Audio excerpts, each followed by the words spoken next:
Welcome to the Velvet Door, where Beyond the Door we talk about all things that are worthy. And of course, I'm your host, SJ. And tonight we're just going to be touching on a few topics, talk about random things, things out there in the news, things that could be coming up, possibilities, just having a little kickback session. So basically, how's everyone doing tonight? I hope everyone's enjoying themselves. I had a pretty good day. Did have to do some dental surgery, but I'm actually pretty good enough to talk. Especially at the level I need to talk at. I don't need to be too loud tonight. So I'm doing pretty well. We're gonna get right into it. I know there's been a lot of speculation about what's happening on December 21st. We've heard about planets aligning, then we've heard about the Mayan calendar, possible world ending, a possible accession happening. You have a lot of Black people are looking forward to December 21st. Supposed to be a day where we have some type of spiritual uprising. So I'm actually excited to see what's happening. Let's see what's in the news though about December 21st and what they're actually putting out there.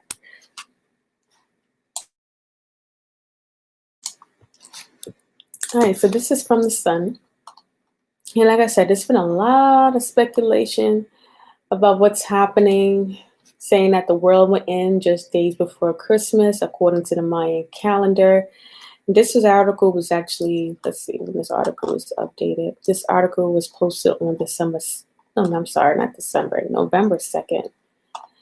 And it's basically going into about a Christian evangelist has predicted the world will come to an end before Christmas this year. Now, actually went through the scare with Y2K.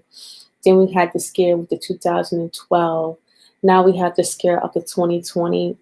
And what my opinion's always been that when we think of the world ending, it may not be ending as far as physically and what we can actually see on our dimension ending, but it could be ending just in a spiritual realm. It could be ending in maybe the alignments, maybe how the poles are sitting. Maybe they're going to be the fully complete switch. So it may not be exactly what we think of ending, like we're thinking of like the movies like Doomsday in 2012.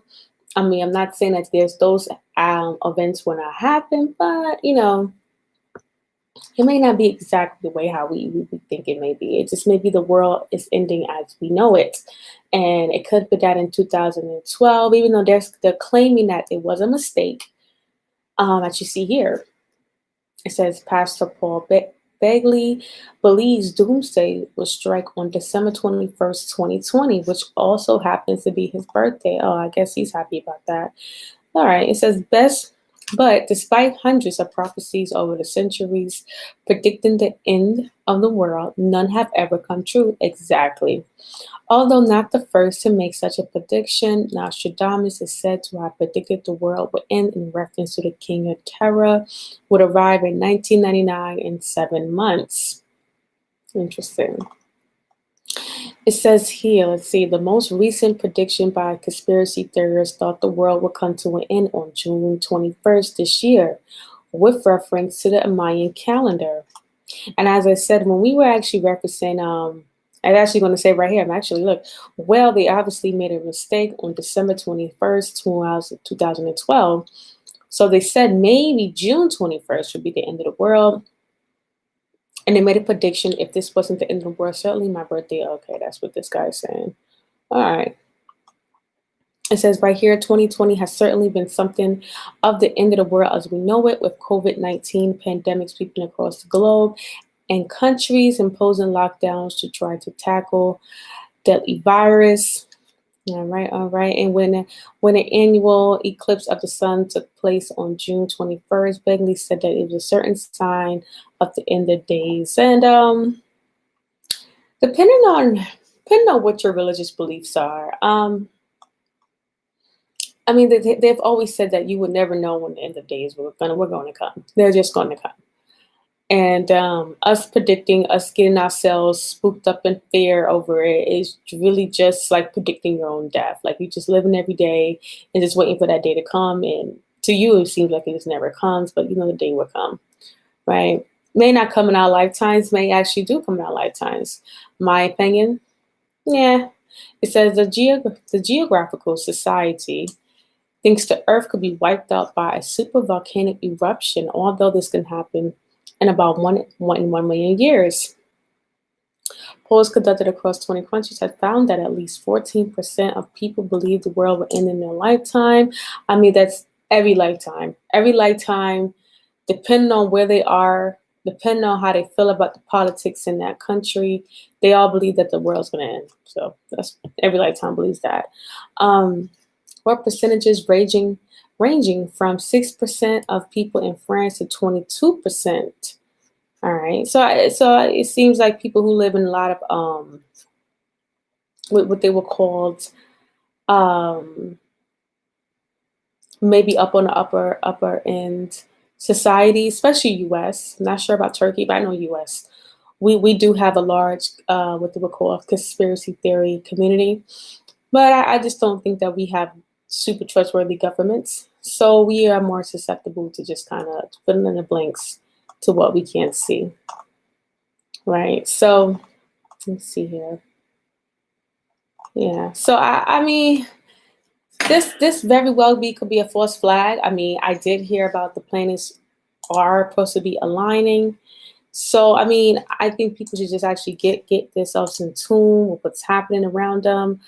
Don't believe that this is particularly the end of the world, the way how we are speculating it to be, but it just could be the end of what we've known things to be. As we already said, we're already at a point where we're predicting a new normal, and a new normal actually births a new beginning. So I'm actually gonna come here with this article right here. I did see this, and it said this is supposed to be the great junction of Jupiter and Saturn.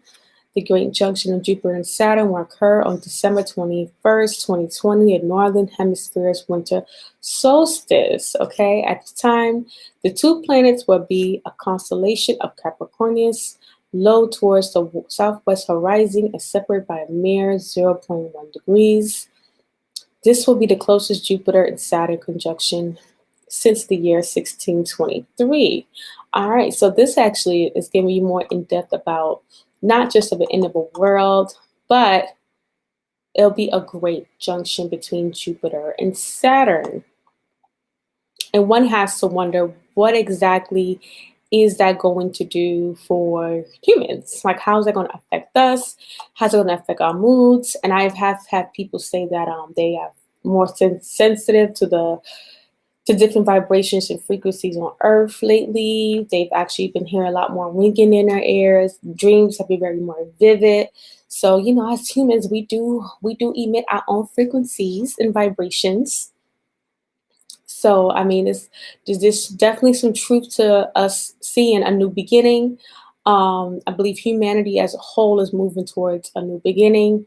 And I believe that COVID, I mean, as it may be something that we would say was planned, and it could potentially have been an attack on humans, potentially attack on a certain government. I mean, at the end of the day, we can all say that still it was prophesized, right? We can still say that this is not just a coincidence and it's just happening for no reason. All right, let's go up here. So basically, we're seeing how far this is Jupiter and this is Saturn.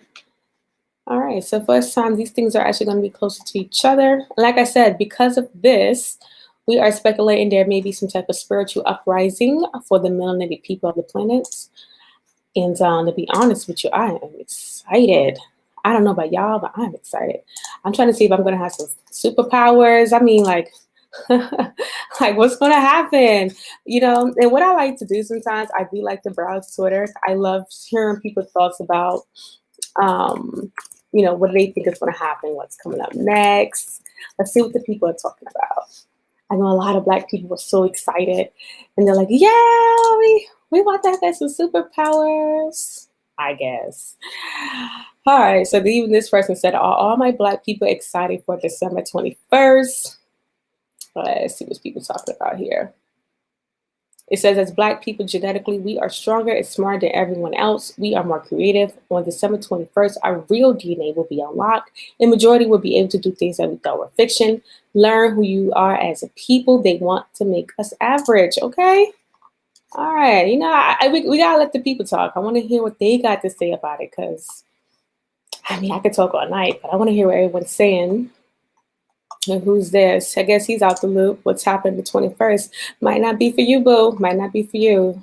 If you don't know. If you don't know, sorry about that, guys. That's for another video. Someone say here, girl, we the Sims. Yeah, we unlocking. I guess we're gonna be unlocking some superpowers. All right. All right, so let's see what this person says. I'm not liking how December 21st is being amplified everywhere.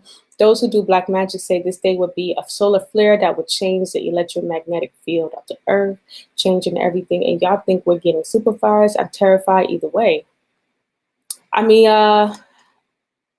this is very possible. You know, being at the planets Saturn and Jupiter are going to be coming to close alignment. There could be some shift in Earth's atmosphere, and it's already been predicted that our electromagnetic fields were actually going to shift. And this could, I mean, it could be either or, right? It can go that we may get some upgrade and unlock in maybe a kundalini power within us, and our third eye opening all the way, especially the ones who claim that they don't see the corruption around them.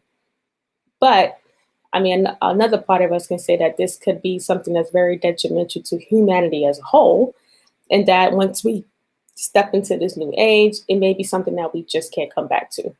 So the new normal may not only just be a fairy tale, but the new normal could be something that it could be a day and an age where we may be seeing ourselves unable to protect ourselves, unable to get ourselves together and fight against Mother Nature. When Mother Nature comes, she doesn't pick any, she don't pick any winners. Everyone gets it equally. So, well, let's talk about the monoliths. I think this kind of goes into this new age, this new era. We've been hearing about a lot of these monoliths just popping up randomly everywhere. I mean, it's just ridiculous. I mean, there's people that have been speculating that maybe this is a publicity stunt for a movie. The first monolith, if you guys haven't seen it, let me see if I can get a good picture for you guys. This is actually what they look like, right? It's just a tall, dark mirror-like silver statue that just appears in the middle of nowhere. Matter of fact, let me go ahead and get a picture for you guys so you guys can actually see what the monolith looks like, because because I'm all for believing in aliens. I do believe that they do exist, but I do believe that our government is pushing it for whatever reason. I don't know, not sure what they're getting out of it, but apparently it's been pushed very heavily ever since the Pentagon released or declassified the evidence of aliens' existence. You just had these monoliths popping up left and right, left and right, left and right, and left and right. All right, so this is the monolith that was actually found in Utah. And it was only really there for, I think, a week or so, and then it just disappeared, it vanished, and then it reappeared again in like Russia or somewhere. All right, so let's see, let's put this in the stream. Let's see if I can get this big and get that small. All right, there you go. All right, so I wasn't right. It wasn't Russia. It was actually Romania. Yes, it was one of those R's in Europe. It actually reappeared once it mysteriously left Utah. And you can actually see here, this map right here is illustrating all of the places that the monolith has popped up and disappears. No one really knows why, but let's read what it got here going on. Let's read the news. It says the Utah monolith has captured the attention of the country, parts of the world, for its unknown origins, continues to make waves across social media. Let's go down. It Let's get to the good parts. Okay. It says the monolith disappeared less than a week after it was first discovered, right? Then another monolith appeared in Romania. It looked a little different than the original monolith and it was deemed to be a copycat. Interesting. But then this week, yet another monolith showed up in California. This one was different than the one in Utah, too. Slightly different design. All right, this is where I'm at, guys. All right. It says I'm looking at this one. The California monolith has been torn down and replaced. A group of young men shared a video where they tore down the California and placed it with a cross. Okay. Okay, so the Christians got to it. Okay. It said no aliens will prosper against us. I hear that. Okay. It says a group of men who said they were Christians, okay, I figured, said they tore down the mysterious California monolith and replaced it with a cross. Interesting. I really find it how interesting, how bold. I'm going to assume that these men were white because this just sounds like white tendencies. Sorry if this sounds racist, but I just always amazed how people just sometimes just bold to just knock certain things down. Don't know what can happen if they tore it down. It's just like, oh well, you know, it's just my country. I'm just gonna tear it down. You know, this it's crazy. Only white people do stuff like that. It's crazy. All right. It says, let's see. It says the group hiked up to the top of the Pine Mountain and took down a monolith. They put up a handmade wooden cross in its place. All right. So I wonder what they did with it. It says right here, we are upset that these young men felt the need to drive 5 hours to come into our community and vandalize the monolith. The monolith was something unique and fun and otherwise stressful time. So this was California monolith, okay? And this was actually on December 2nd when this photo was taken. All right, and let's come back here again. We're back to the other article we had. It says you don't just place something shiny in the middle of a remote Utah and not expect it to be found. The Utah monolith may signal our society's need for attention. Interesting. I love how they can just jump to conclusions to what the monolith stands for. The reason to the monolith shows how much we need and crave attention. The monolith, a simple allure of the supernatural. Okay, so they're implying that pretty much that some type of extraterrestrial, some type of supernatural being mysteriously went to the middle of the Utah desert and just placed this monolith, place these monoliths around, and I've actually been to Utah. I've seen how deserted it looks. So yes, something like that just popping up would be really suspicious because like, how can anyone not see it? It's pretty much open desert, but I guess, we're running with this alien narrative that we have going on from our government. It says mysterious object became something people could immediately retweet, share, and even find in its wake. All right, let's go down. All right, someone says it's an art project. Obviously, the monolith isn't anything natural. One theory suggests the monolith is actually a piece of wider art project connected to science fiction. All right, let's go down. He was inspired by the idea of who we're talking about. Let's get back up here. In fact, let's see, David Zermeyer, I believe I said that right, gallery, which has shown McCracken's work, really believes the artist put together the mysterious object. Okay, so now they're trying to narrow it down to a culprit. Who is the one that's just come out of nowhere? It says, and his son Patrick McCracken thinks it might be his father's work too. His father even told him he'll leave his art in remote areas to be discovered later. He was inspired by the idea of alien visitors leaving objects that resemble his work or that his work resembled. The discovery of a monolith piece, that's very much aligned in its artistic vision. All right, so now they're saying that it could be an artist. That's neither here nor there, right? So we have these monoliths popping up though, right? So this guy really just traveling all over the world. I mean, what's the significance of going to Cali, Utah, Romania? Let's see what other places that this popping up. Like what is the problem? Like what is the issue? Like what's it for? And like I said, people have speculated that this could be for a movie, upcoming sci-fi movie. Let's see this image. This is crazy. We live in really, really questionable times. All right, it says a mysterious metal monolith has appeared in Romania this week after another similar structure found in a remote Utah desert, right? We already got to that. But actually, if you can kind of see a close up on it, I wonder if these scribbles, they look like scribbles, right? Let's see the description. The shiny triangular pillar was found in Paca, Dominia, Holiday. Okay. It looks like it says it's all right. It looks like it actually could be like some type of language.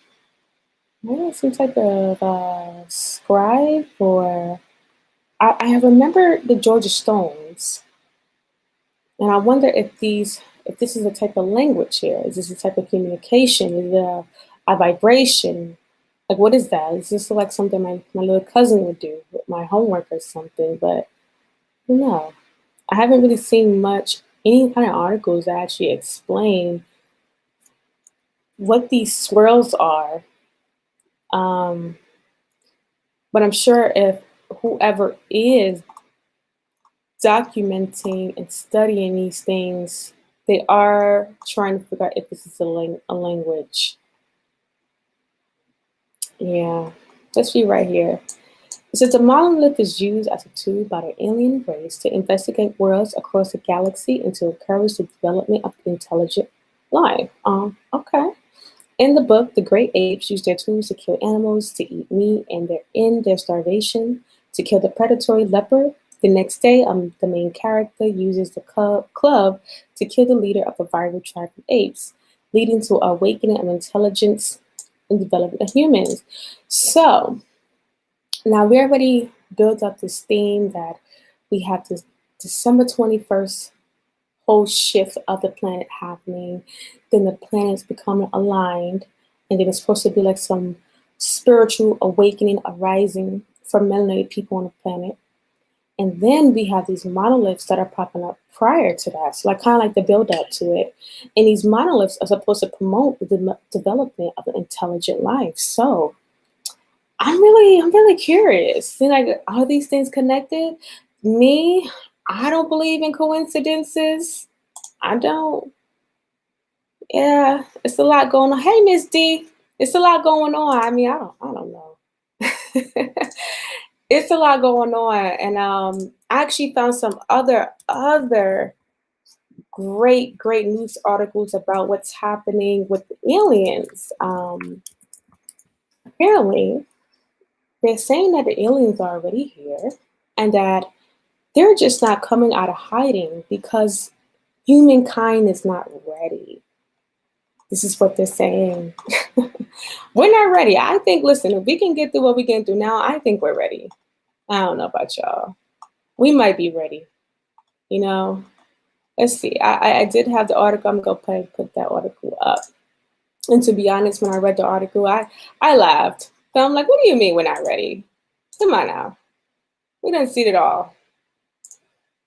All right, let's go into this. This is from the New York Post, and this was actually published today. This is December 7th. Aliens in hiding until mankind is ready. No thanks, New York Post. Aliens in hiding until mankind is ready, says ex-Israelite space head. So they're ready to come out. They say we the one holding up the show, I guess. All right. It says the truth may be out there, but nowhere near as out there as this tale. Space aliens have reached an agreement with the U.S. government. Now, y'all hear this. Now, they're getting in contact. They're saying that they talk to these space aliens. They are making peace treaties.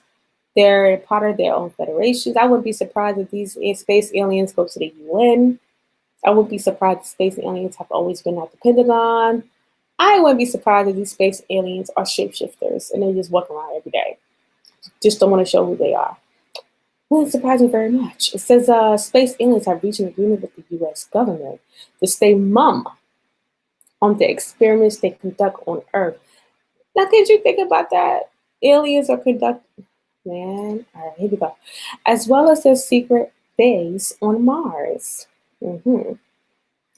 Until mankind is ready to accept them, the former head of Israel's space program, claimed in the new interview. And it's kind of funny because America and Israel have very close ties. And it's kind of funny that these are the two governments that are in contact directly, I mean, as far as we know, with these particular aliens. Very interesting.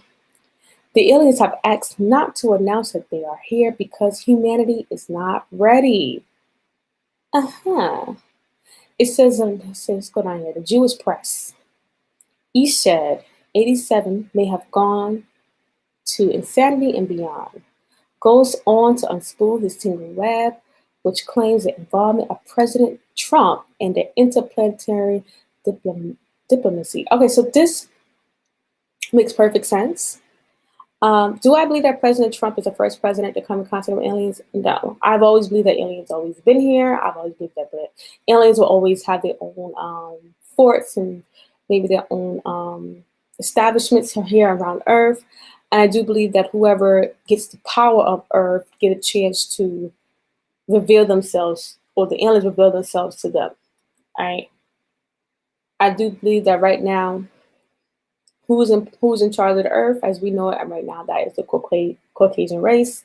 I do believe that the Caucasian race, as well as other representative other races on a very, very high up scale in society, are keeping in contact with these particular beings.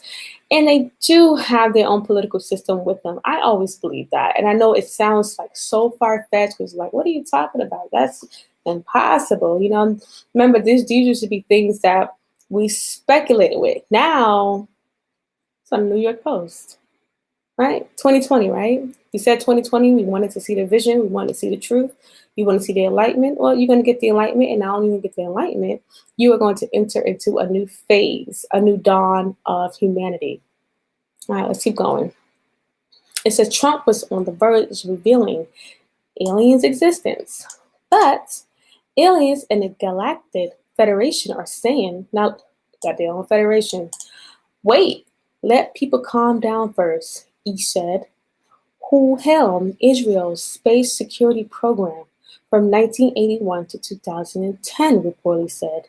They don't want to start mass hysteria. They want to make us, they want to first make us sane and understanding.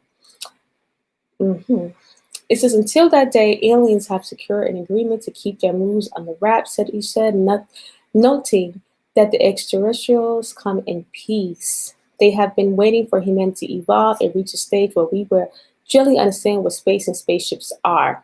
All right, so this is all just coming in together, y'all. I mean, pretty much. We're entering into this new age. We're entering into the age of Aquarius. After the age of, before the age of Aquarius, we're supposed to be getting to like I said, the December 21st, and all this planetary movements, electromagnetic fields are going to be shifting, and it's supposed to make us develop to, once again, to a higher sense of our intelligence and ourself. We're supposed to be at a higher level. And once we reach this higher level, collectively, subconsciously, it seems like, from what we're reading here, they are going to start introducing us to what aliens are.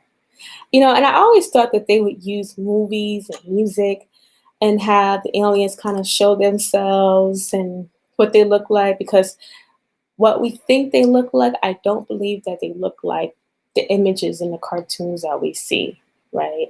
I do believe that there's something else, but I can't really tell you. I couldn't even draw what I think aliens look like. But I do believe that what we get is a cartoony version. And it's funny because right now I do have my Alien Research Center Area 51 shirt on, so I kind of I'm dressed up in my uniform, I guess. But I'm actually very excited about this. I'm actually a little nervous too. I think everyone would be nervous to understand that it is a new being on the planet. But I don't think this would be the first time that we ever have beings on this planet, different beings. And I'm sure this is not their first time being here. People have speculated, though, that we humans have never left the planet Earth. So with that being said, it could be that we are working with aliens to be able to have the technology to reach to new planets. This is just my speculation, guys. My speculation. Hold on. Let me get a sip. That's good. But yeah, there's been a speculation that we have never left the dome. We have no idea how to leave the dome. But apparently, these aliens may have an understanding and have some type of advanced crafts and sciences and math that they're able to share with us humans to be able to have us to be able to travel within our galaxy.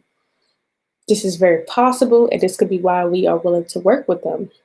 Once again, this sounds so far-fetched to the average person. They're like, man, this is not true. This is just the government playing games with us. They got us taking these vaccines. They're going to have us seeing stuff. All these things could be true, but we don't put it past them, right? Now let's go down here. Let's see if we find anything else that we can read from here.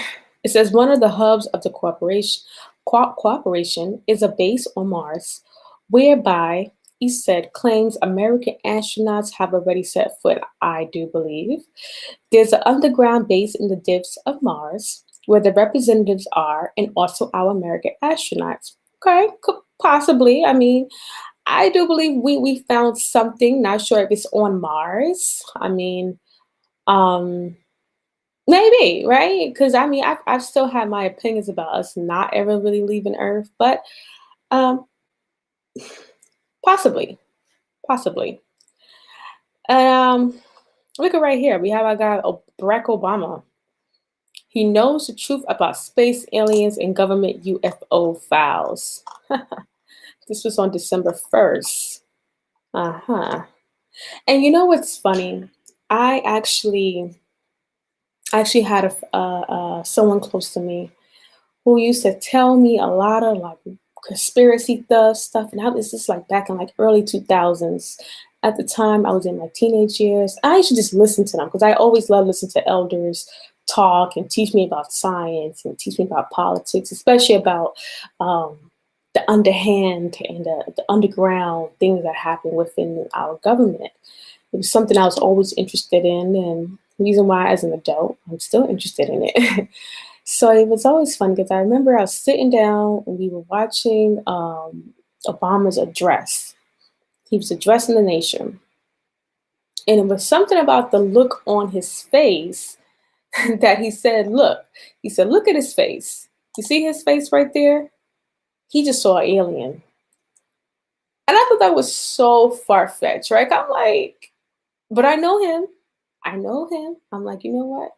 I don't question him because I do believe that everything that this person is telling me is true. And I remember just sitting there and I'm watching him, watching Obama's face as he addressed the nation, and he did look kind of like uncomfortable. Can't say it was from an alien, but he did look uncomfortable, like maybe he wasn't feeling too well, or maybe something did happen right before he walked on the stage. But I always remember that person telling me, you see him right there? And these are his exact words, right? I'm gonna put the cuss word in it. He said, that motherfucker just saw an alien. That's what he looked like that. And I was like, okay, wow. Skip forward now. I'm a grown adult. And this is what the headlines are. Sometimes it's best not to question your elders. They know. They know. Yes. Hey, Miss D. Yeah. This stuff is crazy. Like it's coming out into the open and it's like you want to debunk it so bad, right? But then it's like I've always heard little things growing up and I'm like, you know what? He was right. Obama didn't know about aliens. And as every other president, they have to get in contact with the higher beings of this planet now. Like I said, this can all just be allegedly. Allegedly. But I'm just going to take what I'm finding here, and it's a lot. All right. So let's see. What they saying about Obama? Let's see what they're saying about Obama. The truth is out there, but former President Barack Obama's lips are sealed, as they should. It says, let's see. It says that on the late show, host Stephen Colbert that he sought classified information on extraterrestrials during a time in the Oval Office, but refused to indulge what he learned. Certainly asked about it, said Obama. When Colbert brought up UFOs during a wide-ranging interview to promote A Promised Land, Obama's new memoir. And pressed the late-night CBS funny man, can't tell you, replied Obama with a pimmish grin. Sorry. All right, so Obama said he's not telling us, but we know they know. We know they know. We know that Obama knows. We know that every president knows, and I think that every empire on this planet has come in contact with some type of greater being. I do believe that these higher powers have to contact whoever they deem is responsible for the growth of human civilization. I do believe that. They've actually speculated even back then that, even to build certain things in those days where they feel like we didn't have the technology, it was speculated that it was aliens who may have lent their craft, lent their intelligence to us to be able to, get things created that we can now look back and say, you know what? How did this get built? One of the big things that I always wanted to know, right? And I'm actually going to see if I can get this on the screen. How were the ancient Egyptians able to pull the big granite pieces? Let's see if I can find a good article on this. Let's see. Hold on, guys. Because there has been speculation that some of the granites were at least weighing at least up to 5 tons. There's no way they were able to drag that,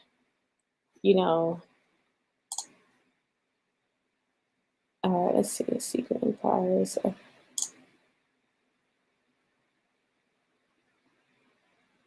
All right, let's see if I can find this article on the big granite pieces. And basically, how are they able to cut so precisely? And how were they able to basically pull these particular large granite pieces from one place to another? Let's see, if I can't find it, I'll have to come back to it as soon as I can find it. But yeah, that's something people have actually said. It is a possibility that it could have been aliens that were helping. So let's see this article, because this one says, hold on a sec, guys. I hate that all these new websites, you have to they want you to sign up for it. And I don't want to sign up for this stuff. Just want to see what you got there. Hold on.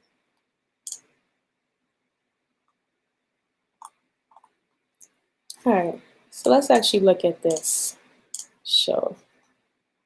See what we got going on here.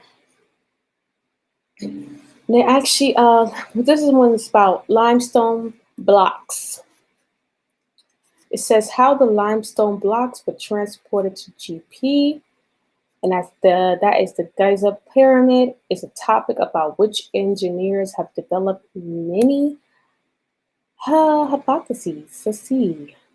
The generally accepted theory is that ancient Egyptians dragged the blocks on sledges over causeways made of either slack, lime, or tafla, a local clay.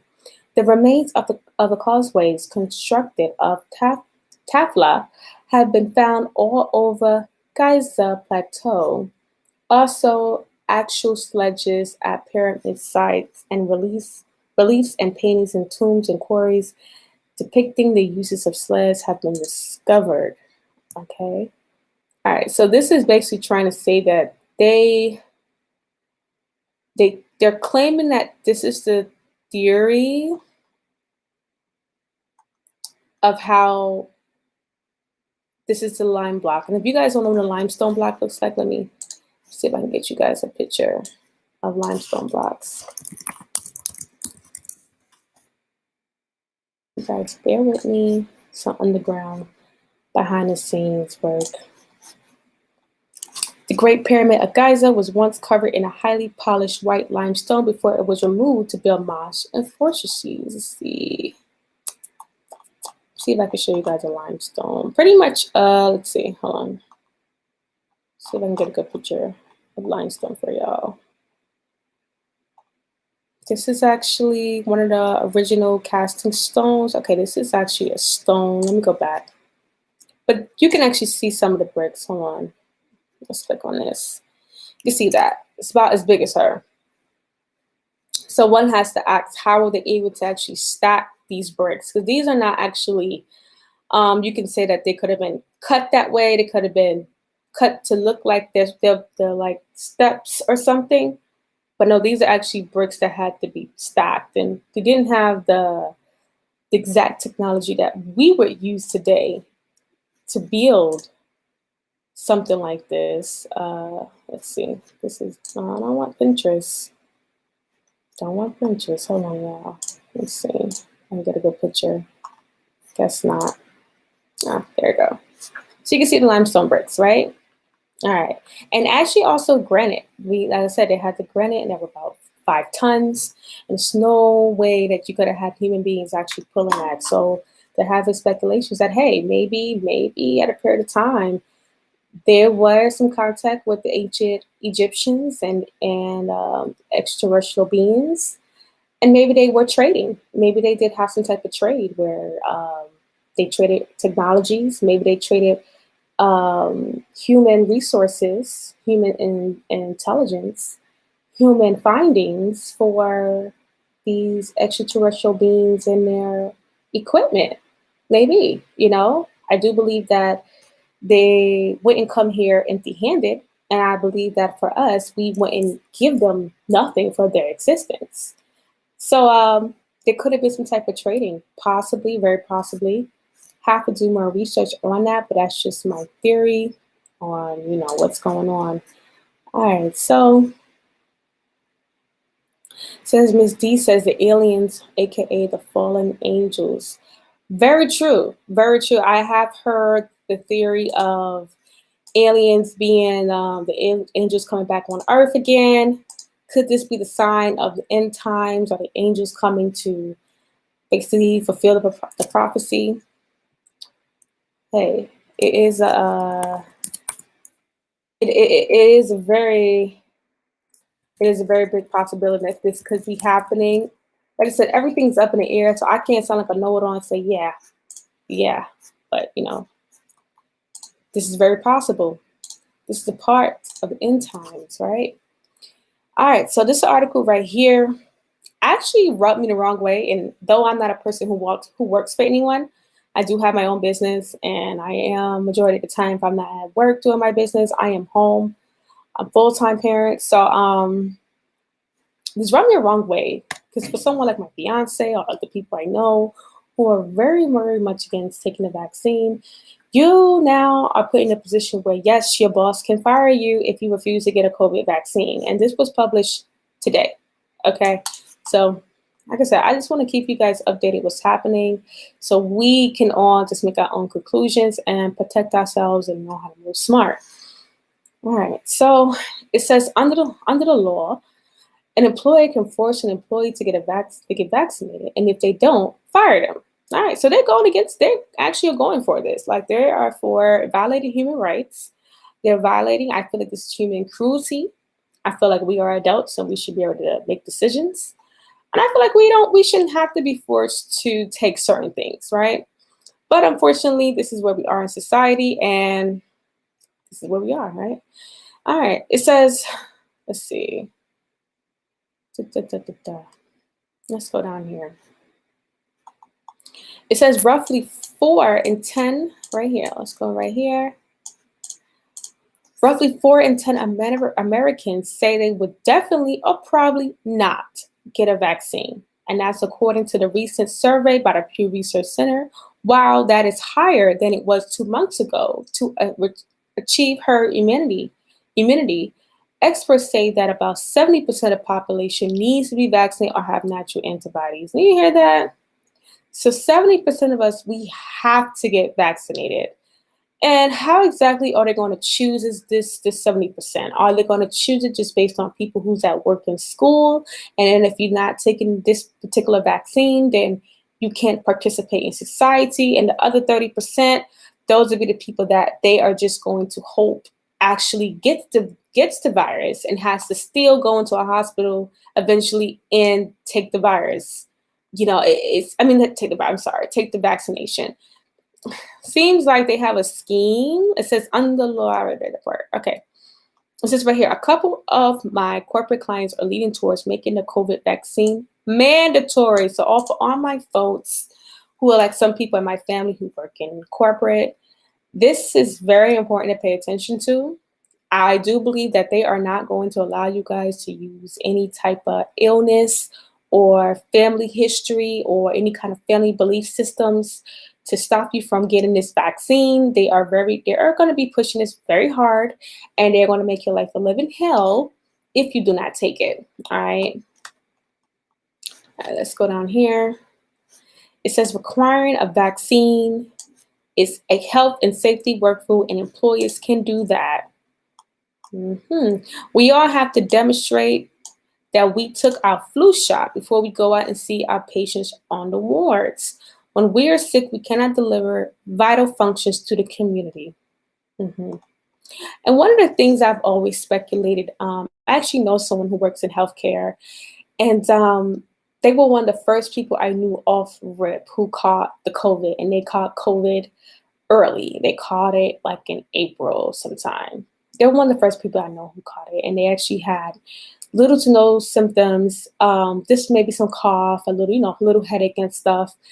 And but then like the person that they live with actually caught it from them, and this person had like two near-death experiences in the hospital, was on a ventilator and everything. So they actually had a really big take and result from the COVID. They're actually alive today, but they still have to take oxygen every now and then. But what I had noticed is that this person who got the COVID and brought it back home to their family was a nurse. Now, there we can have it that they're exposing healthcare workers to it early to build the antibiotics so they can fight it. And maybe that's not enough. So now they're saying, okay, well, maybe we should just give it. Now, this is my opinion. Not saying that this is true, not saying that this is really what's happening, but I just kind of noticed that I had people tell me that they figured they had it. Sorry, guys, I took a drink. I did have some people say like as early as December and January, they got really sick and they had COVID and that was that. And I'm like, how do you not know you just didn't have the flu? Easily you could have had the flu, but apparently flu numbers are all the way down this year and COVID is all the way up again. So, I have a lot of people are being diagnosed or diagnosing themselves with COVID for whatever reason. Not sure why you would want to associate your name or yourself with having this disease. But apparently people have been speculating they did have it. But the only person that I know for sure that tested positive and have it was this person who works in healthcare. One can say that they're sending healthcare workers out into the open to spread it. One can say this. There's a lot of people are scared to actually go into hospitals. They could be scared to go in because when they go in, they may actually get the virus inside. Because apparently this person who actually works in a hospital, who is a nurse, caught it inside of her hospital. All right. She wasn't working on the COVID floor, but she was still able to come in contact with it and then at that go back home. And this is why they were saying the lockdowns were ineffective, because if you lock down a person that has COVID in a home with others who don't have it, and you're forced them to be in the house, however long they have to be in the house, then those family members are more likely to die or get really serious side effects from COVID because you don't know how it can affect one person to the other. So, I mean, they did come out and say that, which I don't know if people have paid attention, but they did say that the lockdowns were ineffective. All right. And it basically caused a big uprising in the numbers, where you had about 60, but I believe it was about 60% of the deaths of COVID-19 actually were from lockdowns. And that's sad, because they said that was the quick fix to make the problem go away. All right, so this is where we are in society right now, guys. Not sure where they're trying to go with this, but it does kind of seem like we are heading towards an environment where you won't be able to participate in society unless you have a vaccination. Okay, let's see. And I actually can get some information on how they're trying to implicate that for flying. See. Oh, let's see. I think I got a nice article for you guys. All right. It says the first COVID-19 vaccine flight to US has failed connection. Okay. This was actually published on today. Today. All right. It says one of the pilots who flew the first COVID-19 vaccines from Brussels to the United States is a Black pilot. Hmm. I really like, and I say like in a very sarcastic way, I really like how they try to make Black people the face of this virus. I really like it. You know, sarcastically, I really like it. Because here's the thing, and I'm going to show you some findings that I've had. Because I don't see them actually doing this for the people in Europe, right? Let's see. I'm going to actually show you some.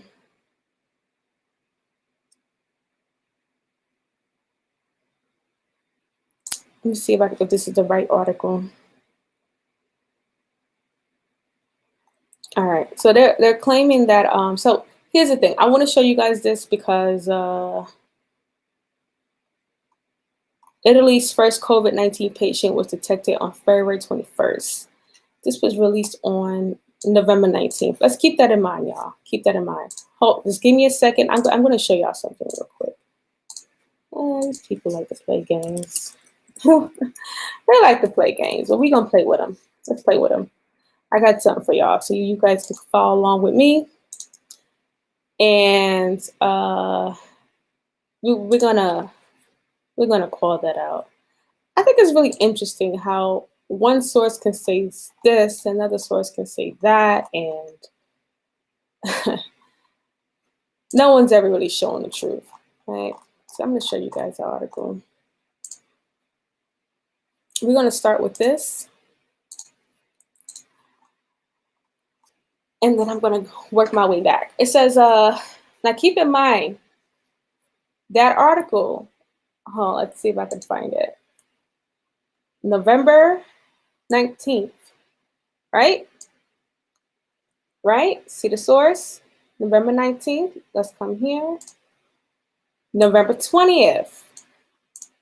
China suggests Italy may be the birthplace of COVID-19 pandemic. All right, so you can kind of see that they are having a tug of war about where did the virus first start. I myself am going to prove where I believe the virus first started. This is all allegedly. This is all just my own research, me seeing things, me just paying attention and reading things. But let's see. It says China is using a new study about the early hidden spread of coronavirus in Italy casts doubt on the firmly held assumption that Asian nation was the birthplace of the pandemic. All right, so China is saying, listen, I'm tired of y'all saying that we started this virus when we received the virus. And there is a big population. I'm going to prove this. Give me a sec, y'all. I'm going to prove something to y'all. Let's see. Let me get a new window. There is if I'm not mistaken, let me see. I don't want to put words in the research mouth. Let's see.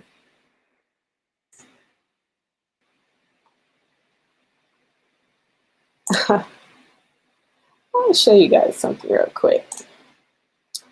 All right, so I'm gonna let me share this screen with y'all real quick so y'all can follow along with me.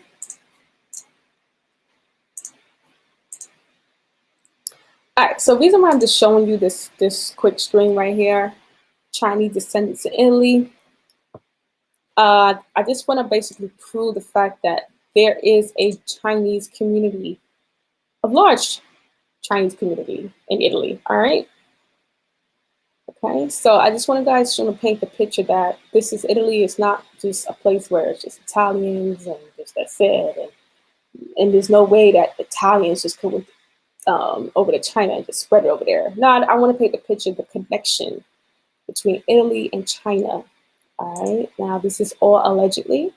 This is all my opinion, but I'm just painting that picture. I'm going to make it bigger so you guys can actually see it for a second. All right, that's just showing you that there is a large Chinese population there in Italy. All right, so let's go back. Let's see. And actually, it says in Italy, the city itself is believed to have more than 4,000 Chinese-run clothing factories. All right, so there is a lot of Chinese business, a lot of Chinese tourists, children, families that live in Italy. So the chances of this virus actually spreading is very high if these people are constantly going between Italy and back to China, right? So let's come here. Officials in Beijing are pushing a new study that suggests that the contagion may have been spreading in European nation as early as September, right? 3 months before it was confirmed to be spreading in the long assumed epicenter in this Chinese city of Wuhan, right?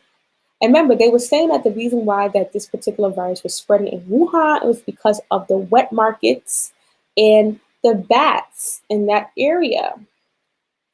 Let's put a rest to that for a second, though. The Asian nation has also previously questioned Spain about the origins of the pandemic, as well as the US military claiming it brought the virus to Wuhan.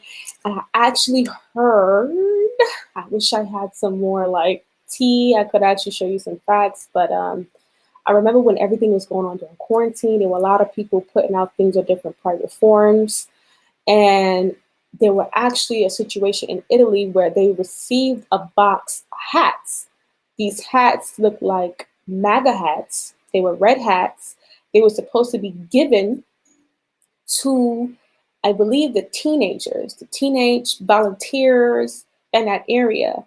And they were claiming that when they tested the hats, some type of way, they tested the hats and they were positive for COVID.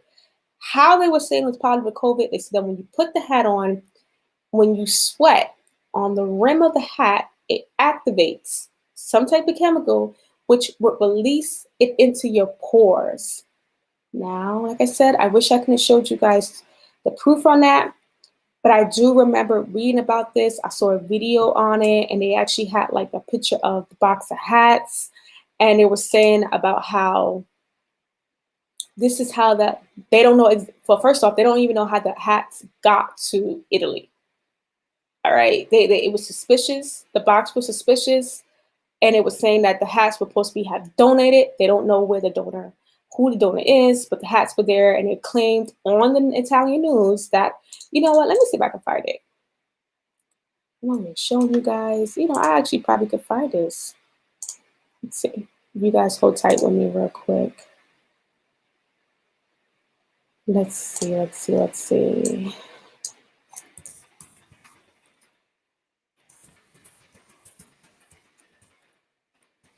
Let's see if I can find it. Let's see. Because it might actually be gone. Yeah. So actually,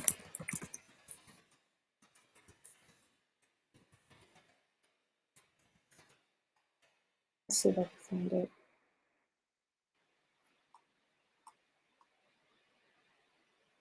All right, so it might have scrubbed the internet with that. I mean, it was a whole commercial and everything. Like I believe the prime minister or president went on the news and actually exposed this, and they believe that the hats had to be coming from America. But anyways, but as you can see here, once again, China's already conducting their own research, and they are saying that Italy is the birthplace. And I'm going to walk it back. Like I said, I'm going to walk this back. Um, we're going to walk this back for a second, and I want to show you guys a little timeline of events.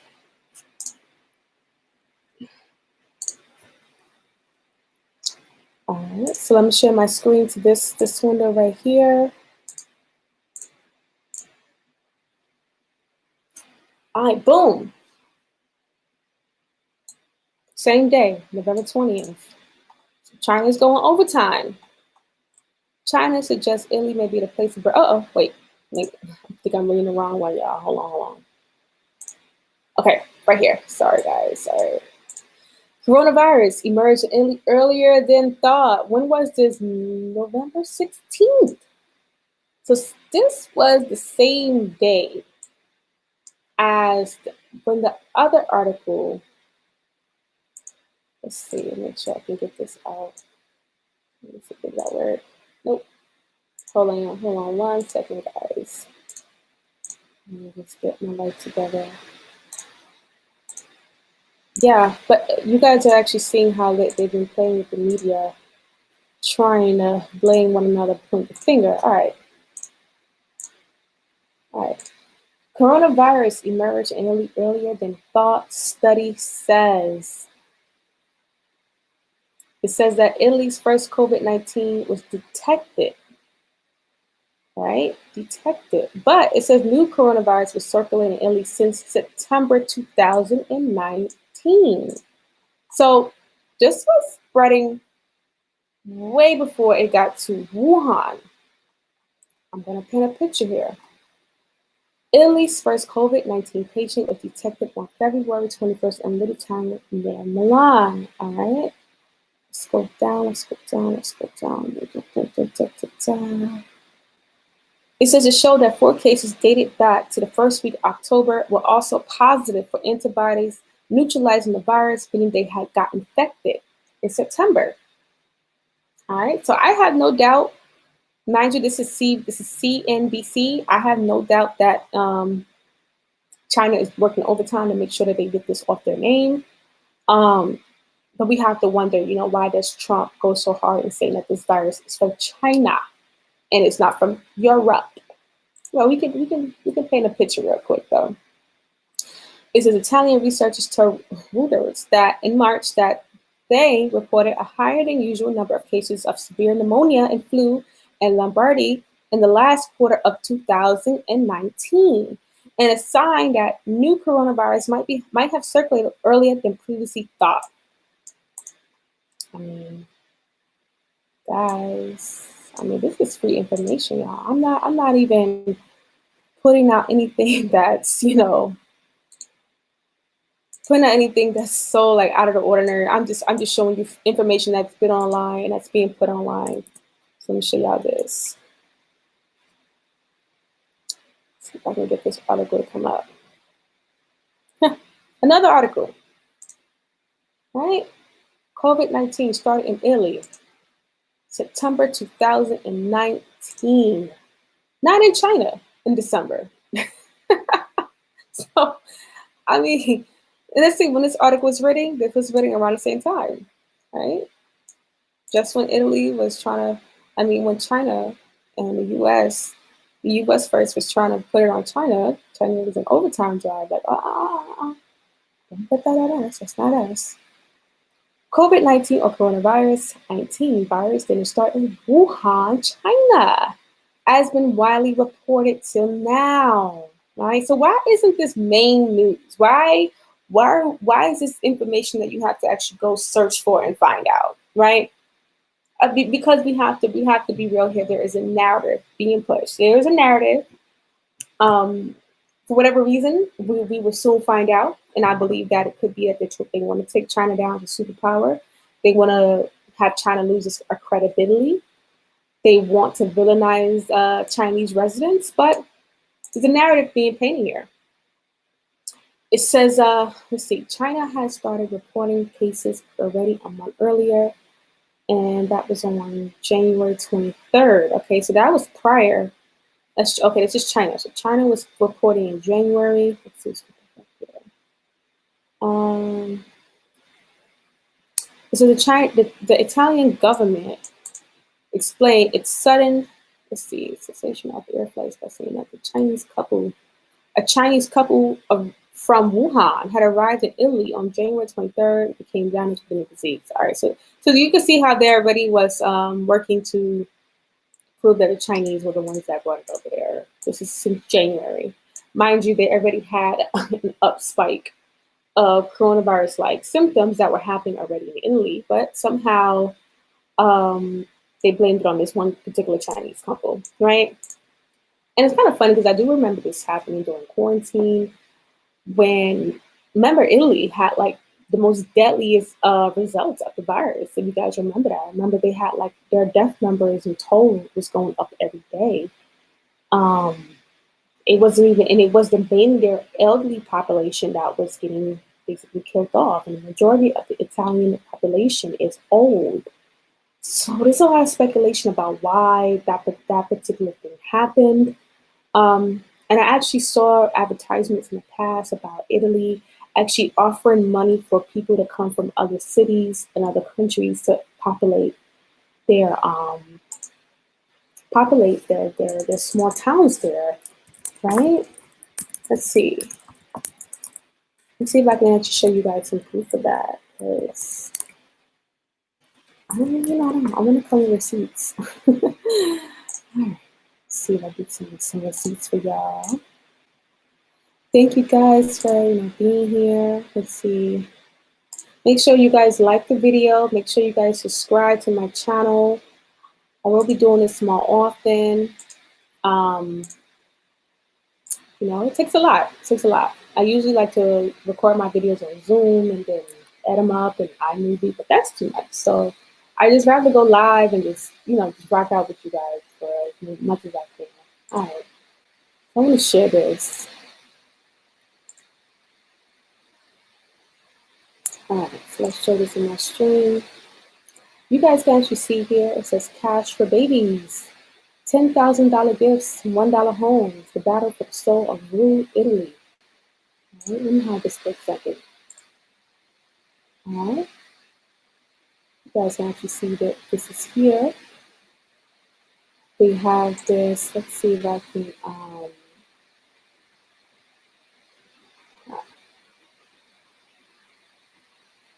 nope, I'm not going to do that. I'm not going to mess with that. All right, so they're actually showing you, this is the actual city right here. And they're actually getting people, they want to bring a younger population into the area. You can kind of see the houses look really run down. And they're offering $1,000 for newcomers to come. Now, mind you, this is the same city that just suffered from coronavirus very, very, very heavily. Not city, but I'm sorry, but a country, very heavily. This was on last year, on the 26th. Last year. All right. So look at that. Dozens of towns with fewer than 5,000 inhabitants. It's offering $10,000 in cash.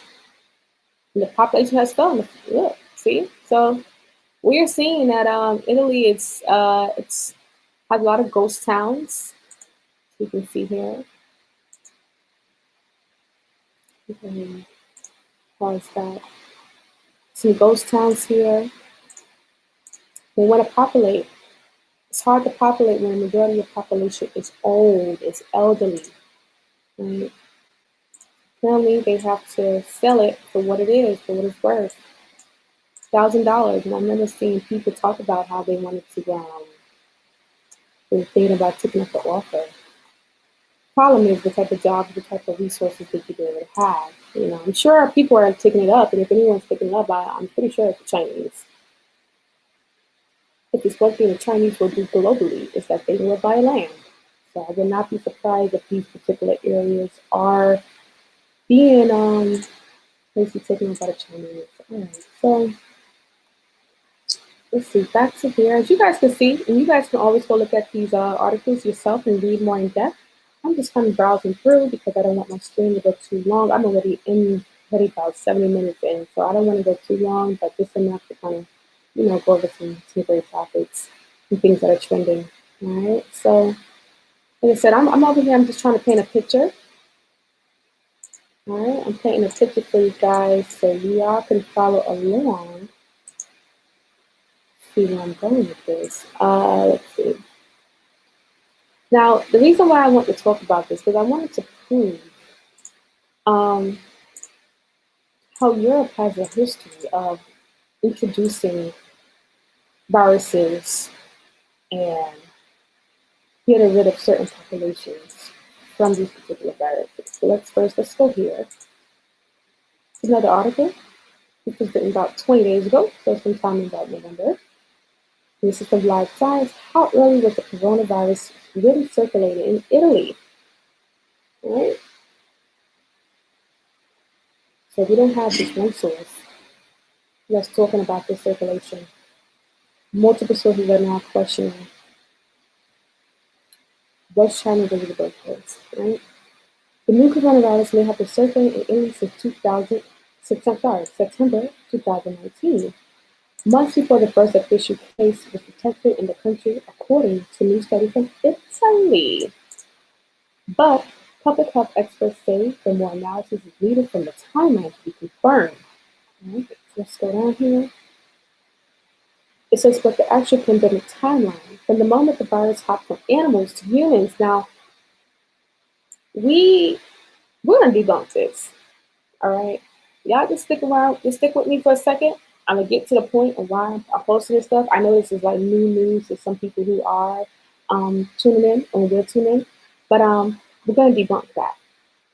Really debunk that. All right. It says when it first crossed international borders. So this is basically saying that this had to have come from somewhere into Italy.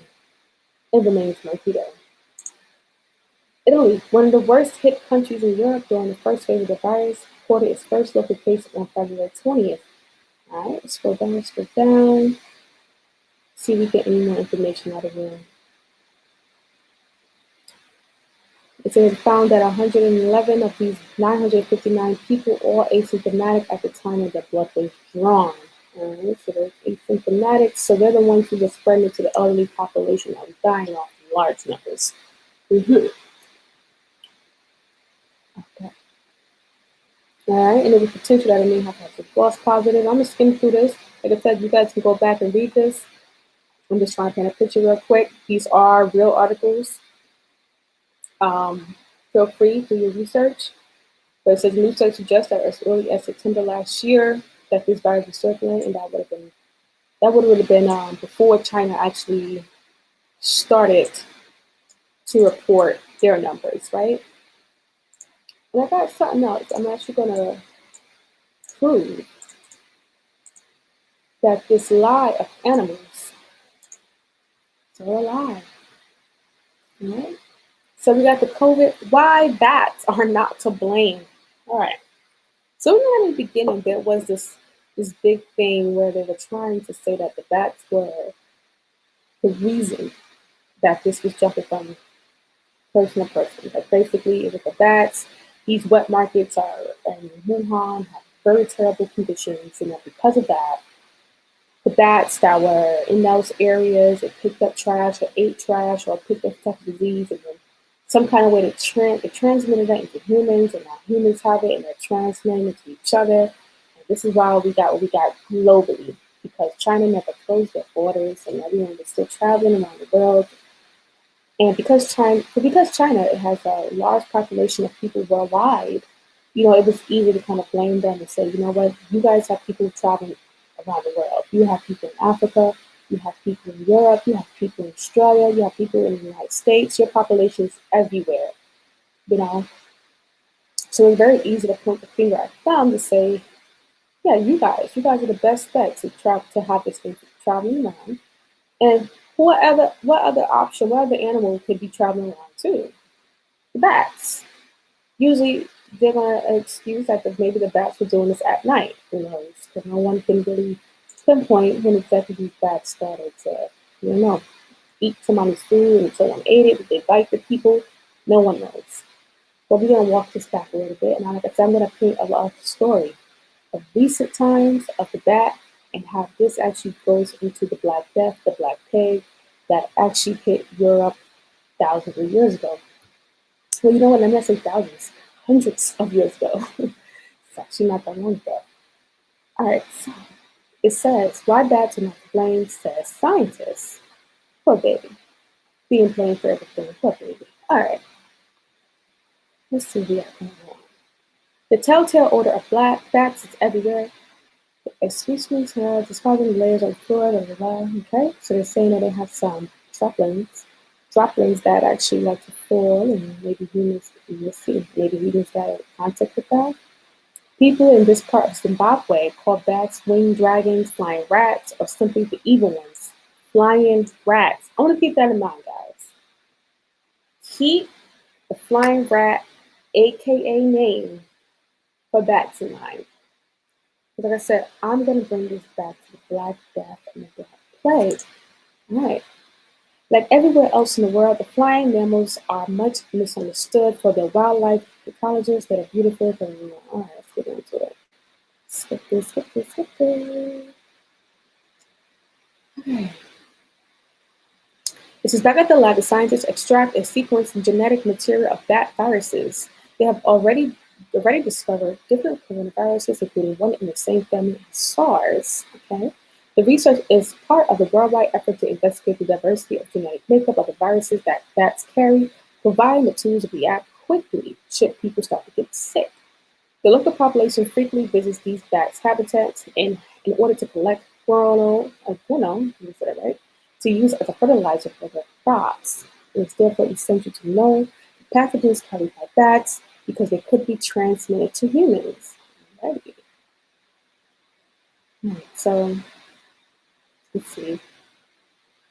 We say bats. This I say here. So they say bats are some of the most misunderstood or undervalued animals on the planet. Sounds like a rat, right? Most bats are undervalued, misunderstood, killed, kicked out of houses. All right, it says long, the target of disdain, persecution, and cultural prejudice. They have been blamed for a host of evils visited upon humans, and fears and myths about bats have only intensified in the time of Corona. Could be recipient of that. Okay, let's see. Says the precise origin of the virus that has wreaked such havoc across the world has not been pinned down, but the vast majority of scientists agree that it crossed from an animal species, but most likely a bat. Okay, that doesn't mean bats are to blame. It is increasing interference with these wild creatures that have the root of the problem. Outbreaks of emerging diseases have been linked to human destruction of nature. When forests or grasslands have grazed cattle, has grown soil, let's scroll down, scroll down, scroll. It is undeniable that bats, such as many other animal groups, present real risk of hosts for potentially dangerous viruses. The question of human affected by antibiotics. Let's keep scrolling, see what we find.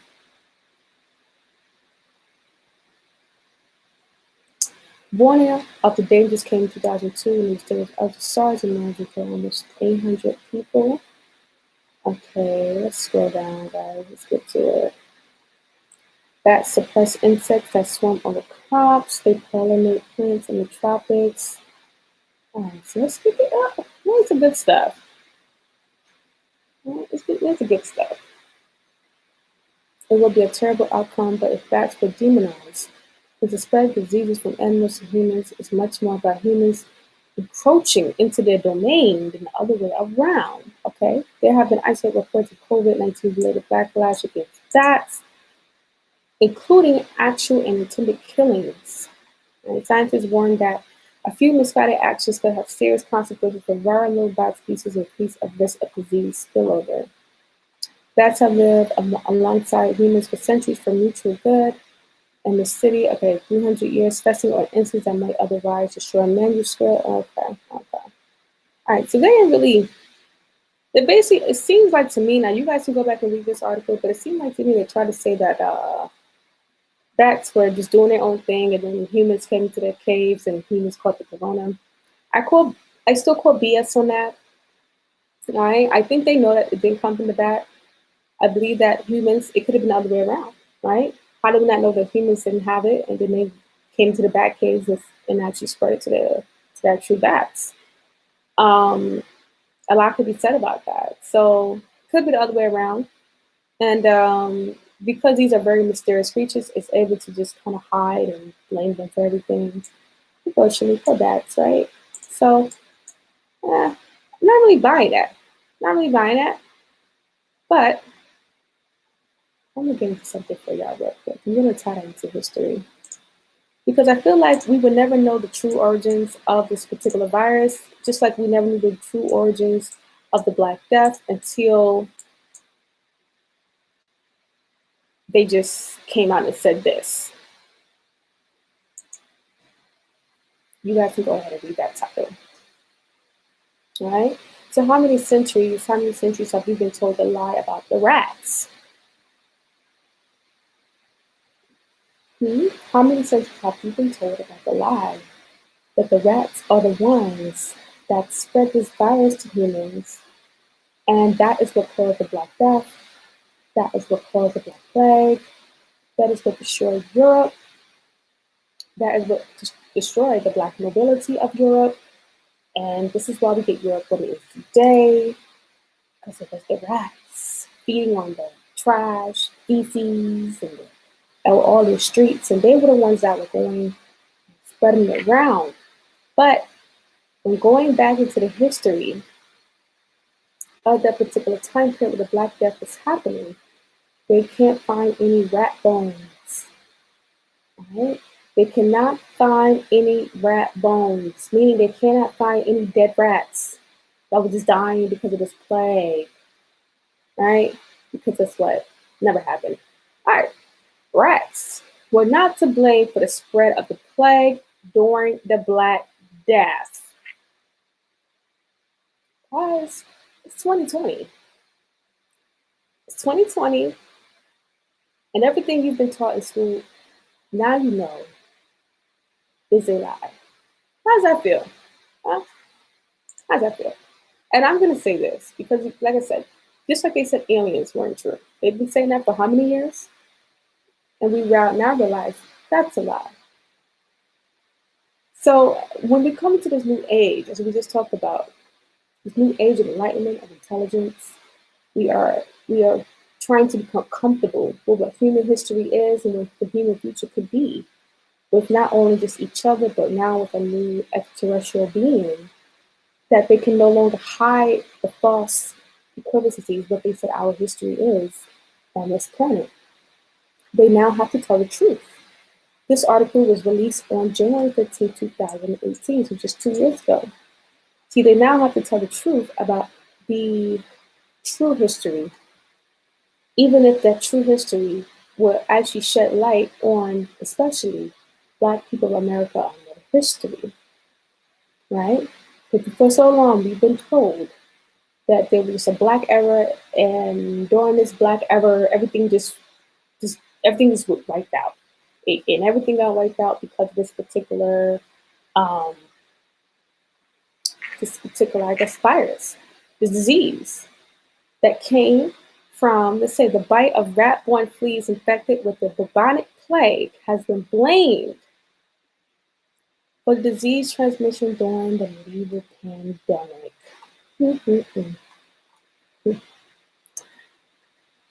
Says the rodents and their fleas were thought to have spread a series of outbreaks in the 14th and 19th century Europe.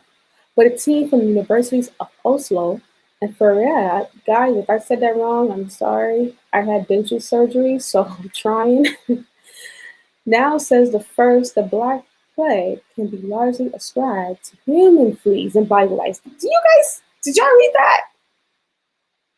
Let me go ahead and try to read that for y'all again. Like, I can't get too excited because then my mouth is gonna get really sore. I can't get too excited. Let me read that again for y'all. The Black Death can be largely ascribed to human fleas and body lice. Now, what group of people do we know get fleas and body lice or lice in their hair? You think about it. All I'm going to do is paint a picture. You just tell me how you feel about it. That's it. That's all you got to do. The Black Death claimed an estimated 25 million lives, more than a third of Europe's population, between 1347 and 1351. Hmm.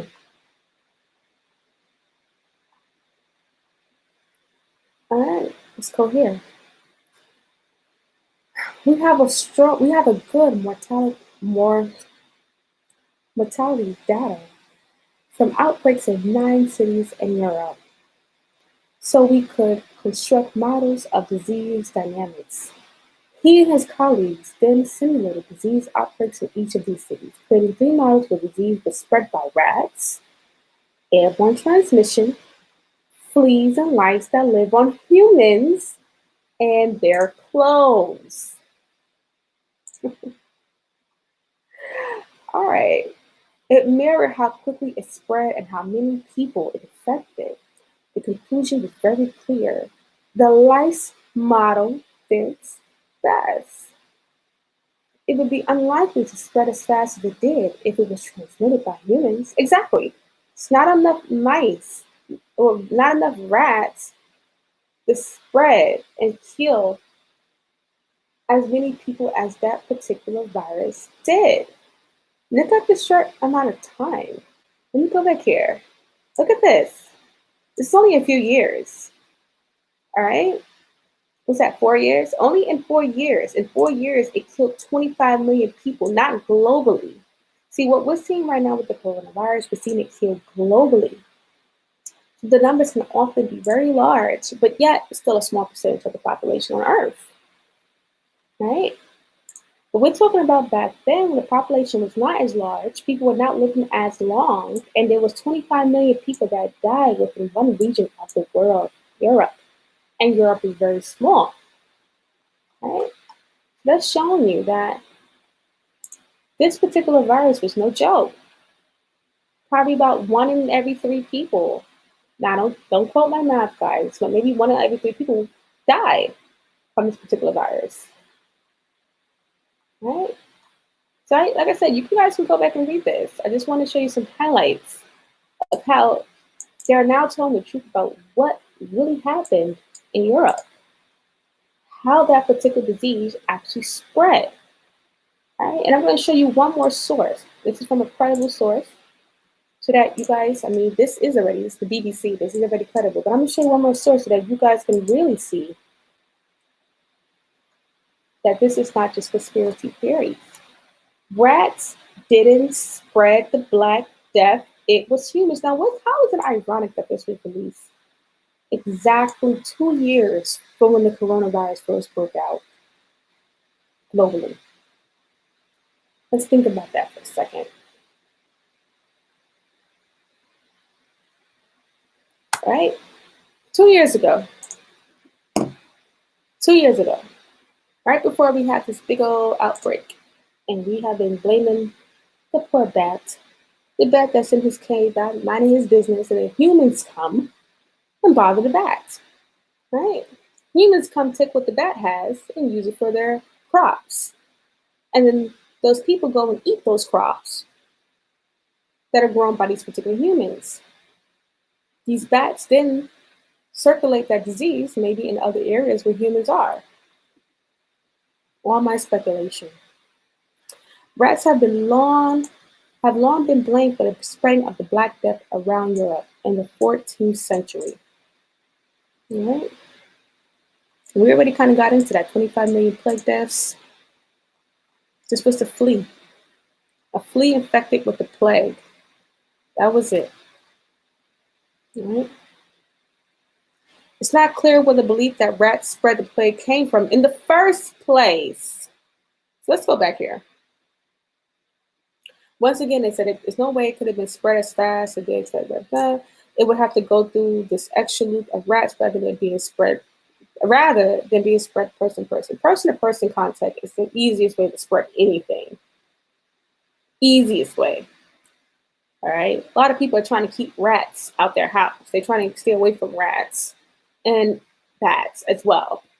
Not a lot of people, general population is not just voluntarily being around these animals. So it's impossible for that short of a time. But once again, the model that focused on fleas and ticks on humans were the most accurate. So this is just kind of just rewording everything that was in the last article pretty much.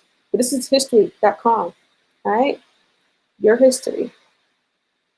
They tell it, they may correct it. Right? And he said it's now believed this plague spread too fast for rats to be the culprits. All right, it's your history. They spread it. You deal with it. All right, so I'm just going to show, I'm going to actually, let's see for a second, guys. Hope you guys are learning a little something today, because when I learn, I'm always excited. I'm like, oh, yes, I like this. I love learning something new and just like, oh, man, like, why are you guys not broadcasting this the way how you broadcasted the bubonic plague in every children's textbook, but you didn't broadcast the correction of that? Why don't we broadcast the correction of history the way how we broadcast the corrected stories that you guys put together and tell us? Very, very, very, very, very, you know.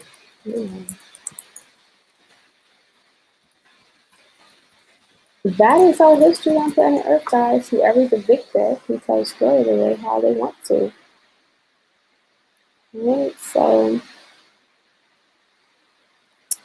I'm actually going to see if I can paint a picture for you guys. One more last picture. Alright.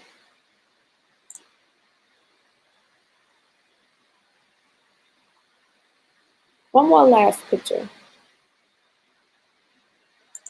Then I'll be done.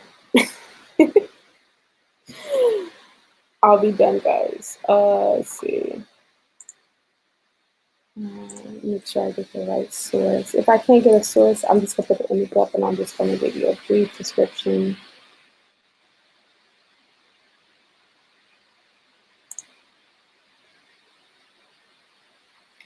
Brief description where I'm going with this.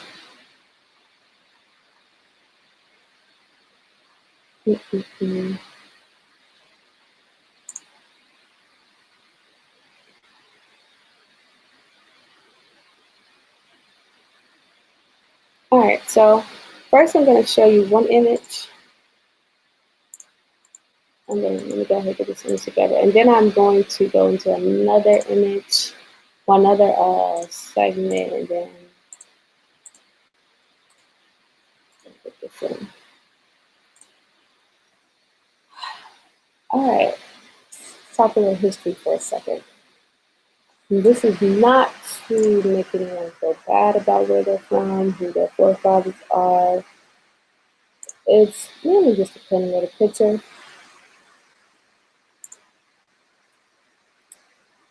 And then to paint a picture of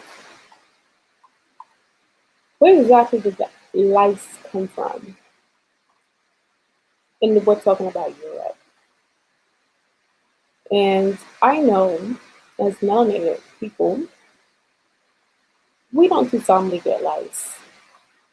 We don't. I've been living on this planet for a few years now, and no, never met anyone that I know personally who's ever gotten lice. That's something that doesn't necessarily happen, but for other cultures, very commonly happens. Some to the point they have to actually shave off all their body hair. Have to shave off, well, not even body hair now, because a lot of humans are not that hairy as they used to be, as a matter of fact. You can actually see that here at BBC. Our weird lack let's see, our weird lack of hair may be key to our success. Compared to other apes, and indeed all other mammals, humans are practically bald, and this may be allowed our species to thrive. Right? So, so we're not, because we're used to not having very little hair in our bodies, but we compare ourselves with the rest of mammals. Yeah, this is kind of this is kind of just easing over history. Not even telling you the truth about the caveman. Right? But not even tell you the truth about the caveman.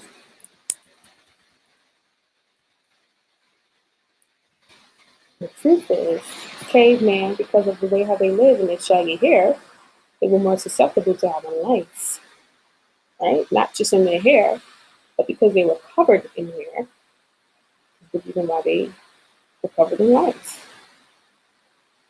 Right? It could be speculated that because this is the case, that this can also be the reason why you actually had lice coming into the populated areas of Europe, where they were civilized civilizations.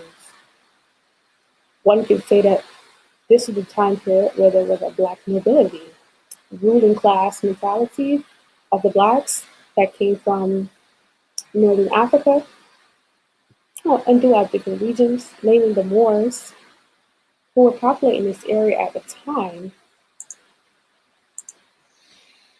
and actually took the cavemen in when caught and forced them into labor and servitude in Europe because of the connection, the human to human contact between the Moors, other Caucasians in this particular area, and the cavemen. This is how we could have gotten to the state where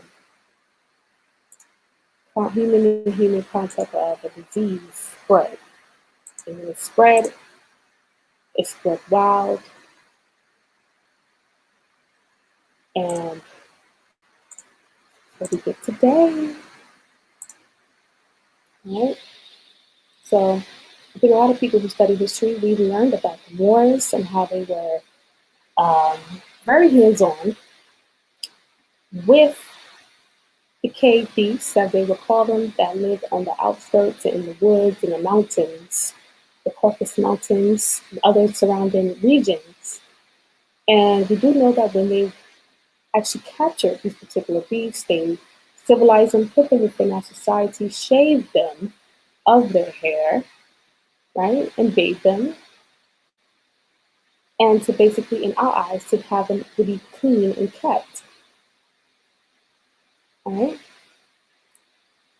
But what happens when these particular people come with their own health problems in situations that we are not prepared for? Because, like I said, these were things that a lot of your ruling class, your Moors, your Arabs, you didn't necessarily have these type of plagues that took out just millions of people like that, right? You didn't really start seeing this until you see the introduction of the Caucasian, what we would call the Caucasian, but he's not actually the Caucasian. This is actually a caveman. The Caucasian are actually people who come from the Caucasus Mountain, and it could be speculated that these are actually two different sets of people, but nonetheless, Neanderthals. Right? So, the Caucasus Mountains is believed to be the starting point of the Indo-European language and the people. It says the Caucasians should be a term used strictly for the people of the Caucasian region and not for the people of the white race. Now, I'm going to show you what a Caucasian looks like. You guys want to see a Caucasian, a real Caucasian? I'm going to show you what a Caucasian looks like. All right, so what I'm going to paint is a picture of that. These particular people took on the identity of another group of people. So let's stand corrected that these are not the Caucasians. These are just the cave priests who didn't have a nation. Right? didn't have an nation. I'm going to show you an image of the Caucasians. Just give me a second. See, 1 second.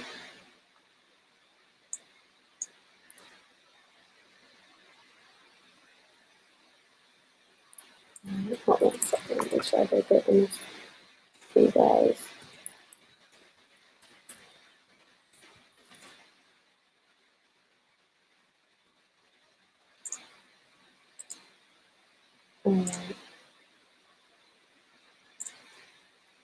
Go ahead and add this in here.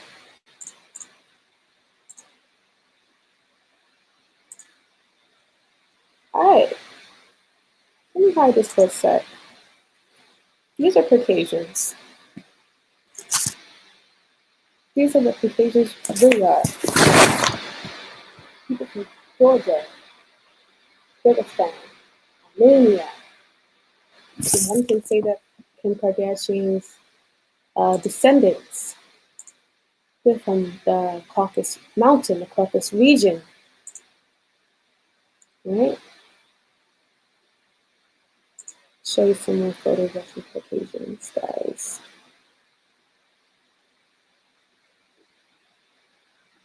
Definitely not blonde hair and blue eyed. I'll tell you that. Totally different set of people.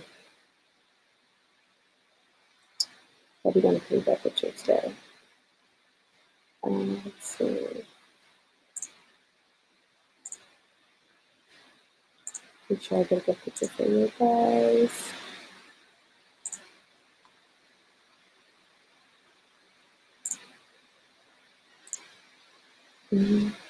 All right.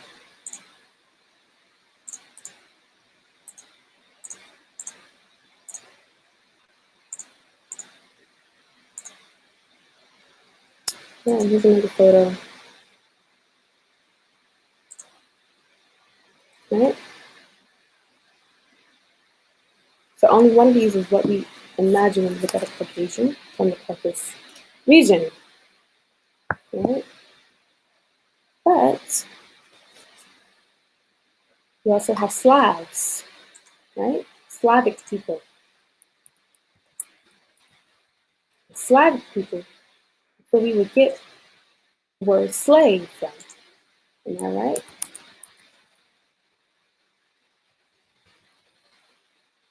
Let me go ahead and show some Slavs.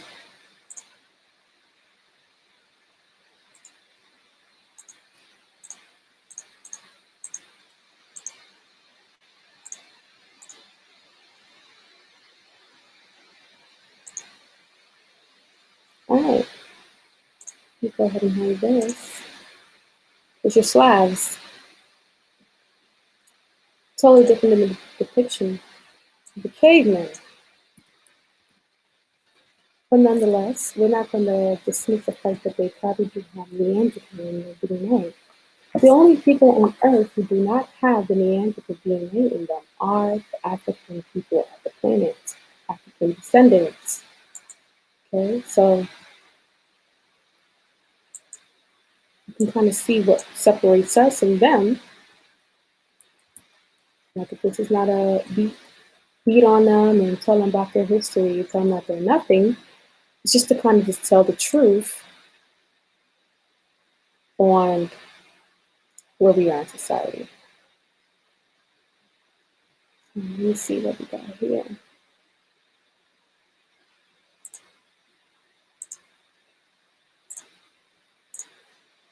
I'm going to show you some depictions that they have put together. And let me take a shout out to the brother COJ. COJ is one of the people that I do love to follow when it comes to these topics.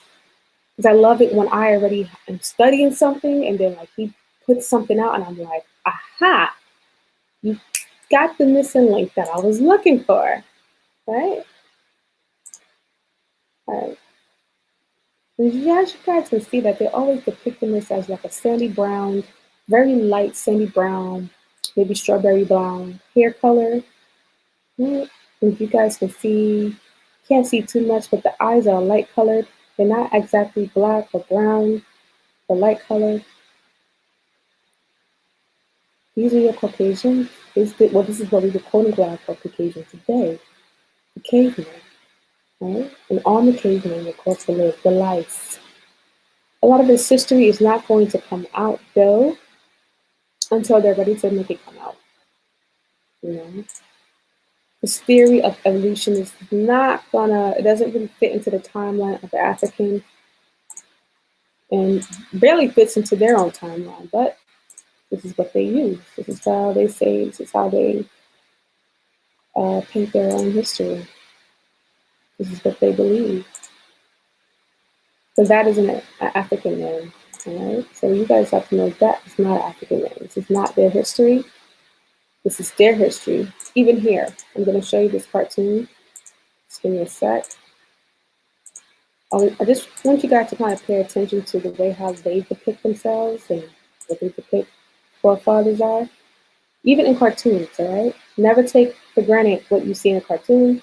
A lot of times that's how they put out their hidden truth until they, like they say, like we gotta get the aliens, until they're ready to accept it. See, the first step is getting the people to subconsciously accept it, right? Then you have to keep throwing it out there in very subliminal, playful ways. And then the last step is to just reveal it and just say, this is what it is. All right. So we have actually seen this. And as I said again, you see how they're depicting their hair to be very blonde, a light brown color.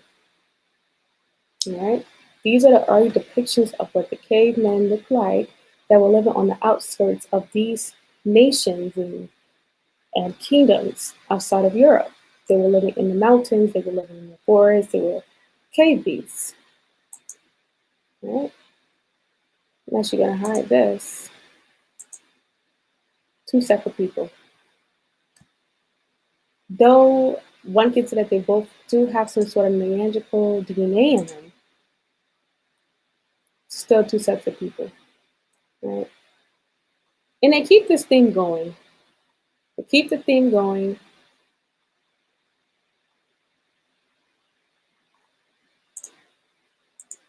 Right? Show you guys this. Show you guys this other picture so you guys can actually see what I'm talking about one more time. Let me drill into you guys' heads. Once again, we're talking about who they are and where exactly we get these type of diseases coming from, the lice and all these different things. Unfortunately, something that they cannot control. Right? You can actually see the brown hair, blue eyes.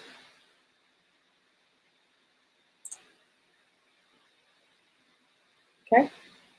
So once again, like I said, thank you to the brother COJ. He always brings the hits, and it always makes sense when I'm doing my timeline and my history. And I say, yes, that is exactly what I thought. You know, you can go ahead and compare this. Can't be the same people that are coming from the same caucus season. No. Right? No. I'll show you one more pic, guys. I know this is very interesting. Very interesting to me. Don't forget to like the video, subscribe, share the video as well. Feel free to share it. Let people chime in on the topic.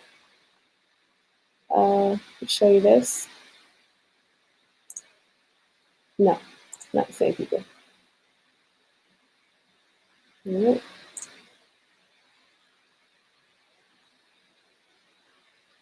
So I hope that we are getting an idea of what we're looking at. Seeing a pattern here. These are cartoon depictions, but she's just showing you. Here's another one. I'm going to show you this one. And this one's very out in the open. I know that this is just a cartoon depiction, but it's showing you that there's a big difference between us and them.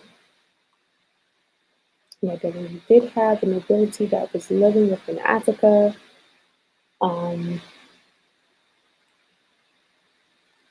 We definitely weren't one and the same We definitely weren't. Um, that's not to come up out on our high horse or anything like that. It's just to kind of point the truth out, you know. Just to part the truth out. Just pointing it out real quick. All right, so I'm gonna show you a few more images, some ancient images of what we call the Caucasian, and then we're gonna move right along. We're gonna move on to the flying cars. What's happening around the world? All right, so I can go ahead and close up for the night. Keep you guys up all night listening to me ramble. Listen to me ramble all night. All right, so let's go here. Share my screen. And you guys are gonna click. I'm clicking it out, but just trying to get my screen shared. Just give me a second. Got it. So let's go ahead and hide that. All right. So this is some early depictions from Europe, drawings of the caveman from the beast. All right. Another drawing. You can see the hair everywhere, long beard, long hair. That's how they run the wild. This is actually looks like a princess or some type of nobility. But look at the hair. This is an actual ancient painting. Look at the hair.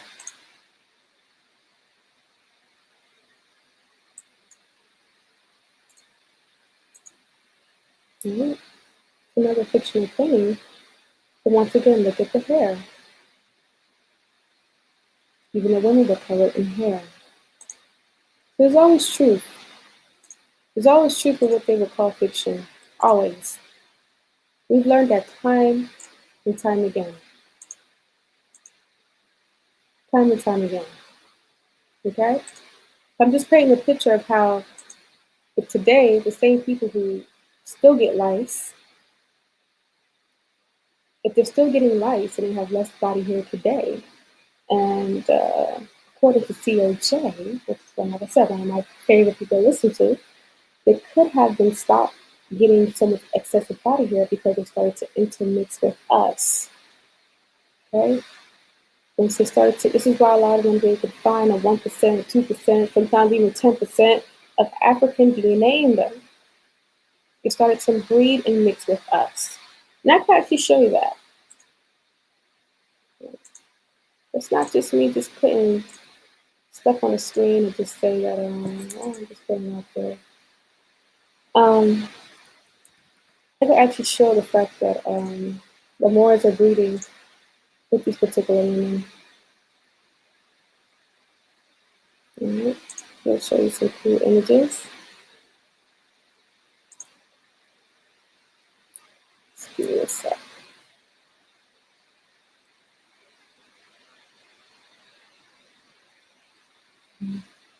So what do you think so far of my research? I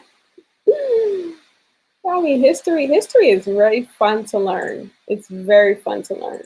If you guys are history junkies like me and a little bit of conspiracy theories in there, then it's like a never ending journey. It's never ending. And you get to learn the truth. You get to learn the truth about a lot of stuff that we kept from us, a lot of things that we've been lied to about. And I know a lot of this stuff could be new information for some people. This is not stuff that we per se would see on an everyday basis. So therefore, we just kind of, just believe whatever we're told. But yeah, I'll put it into that today. You know what I'm saying? We now have the internet, and this stuff is not hidden, right? We're not living in a time period where they want this stuff to hidden. They actually want it to come out. This is the time period of enlightenment. This is the time period where they can't actually hold back anymore who they are. They can't hold back anymore who we are. Because it's coming to a time where It's the end. When I say the end, I'm not saying it's the end of the world, but it's the end of human life as we know it. All right? It's the end of the old way of doing things, I'll say. I'm going to show you this. This is a great image to show, guys. Let's make sure I get my images together so you guys can see what I'm talking about.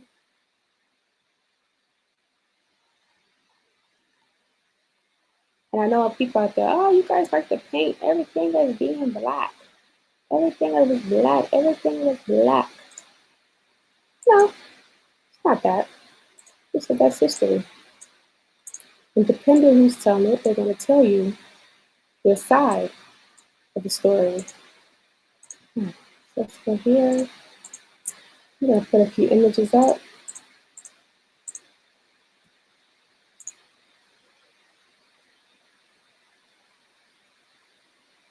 Right, yeah, definitely didn't want us to know who we are.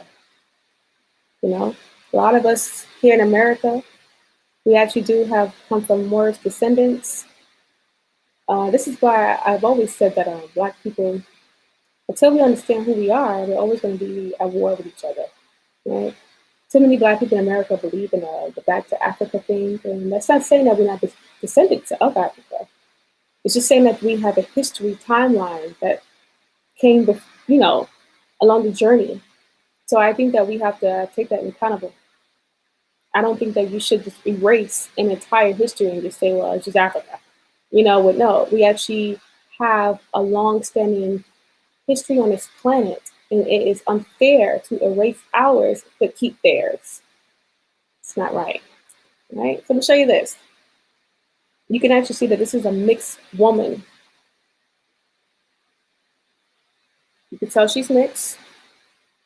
More than likely, this is around the time period of when the wars are reigning, the Black nobility. She's a mixed woman who was probably bred from one of those caucus or the cave women, right? Let me show you more of that. You see right here, another mixed woman. You can actually see them down here. She's holding a mixed woman and holding a mixed child. And you can actually see a Moorish. He's some type of rulership. These are all mixed women right here, though, right? So how can you get mixed women? You definitely don't get it from other black women that were around. They were mixtures, right? These are people that had to be civilized, they had to be civilized, they had to be basically intermixed to be able to not be as hairy. And as you notice, they're not hairy anymore.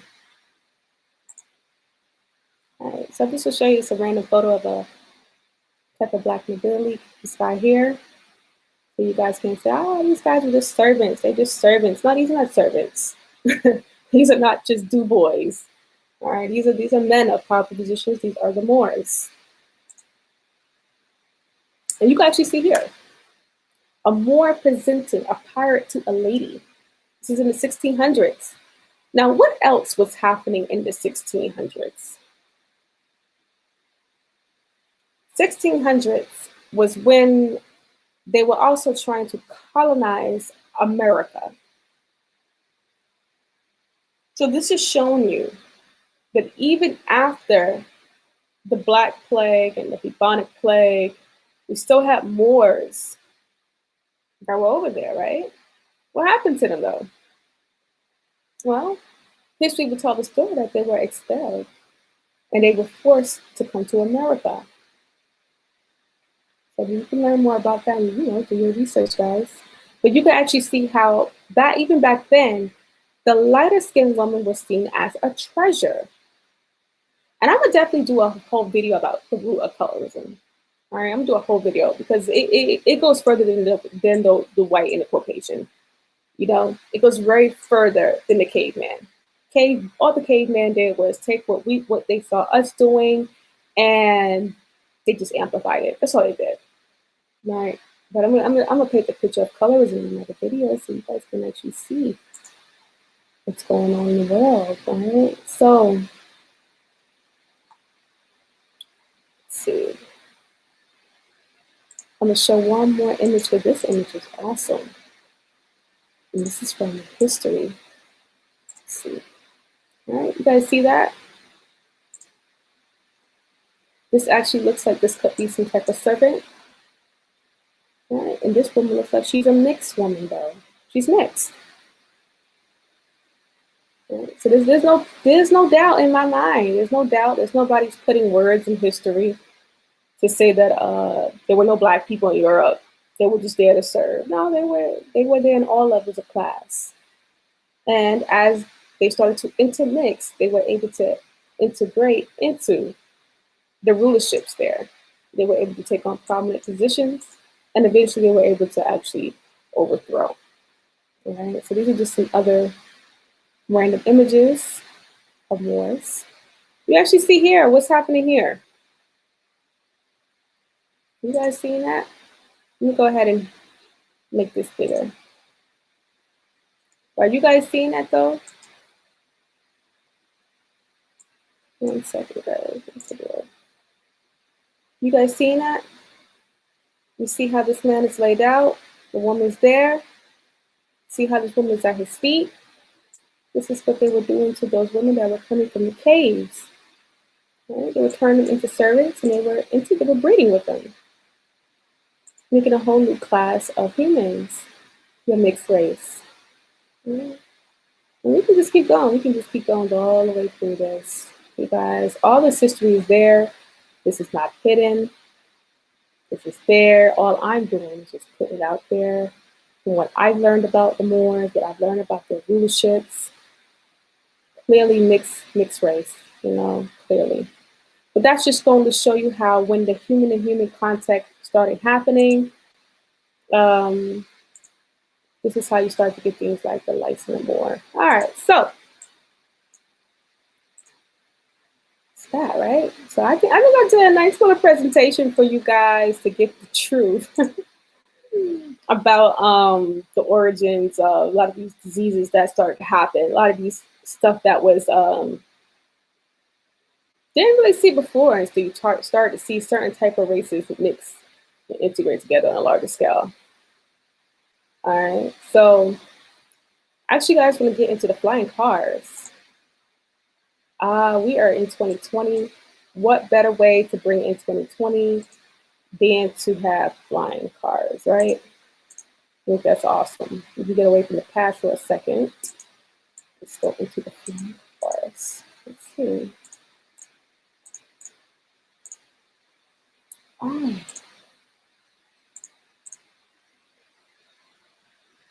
All right, so we have flying cars, guys. I don't know if we're excited or not, but it's here. It's here. It's here. And honestly, the first set of flying cars I saw, they were just like the ones that actually looked like little mini helicopters. And I was like, that's just a helicopter, right? But now, this particular Klein Visions flying car prototype is actually flown, and I think it's actually going on sale soon. This is a photo of it right here. Very cool, very futuristic. It's very awesome. You can actually see a little bit. Let's watch this video right here. You see a little bit of it here.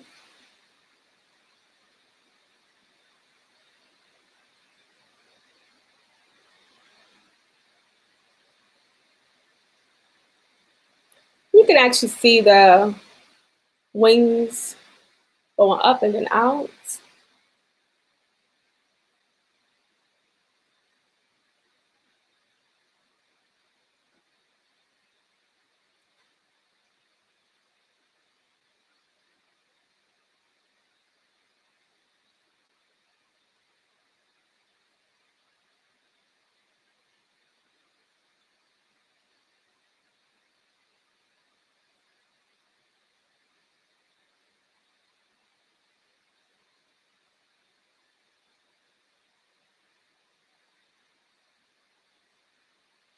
Totally amazing.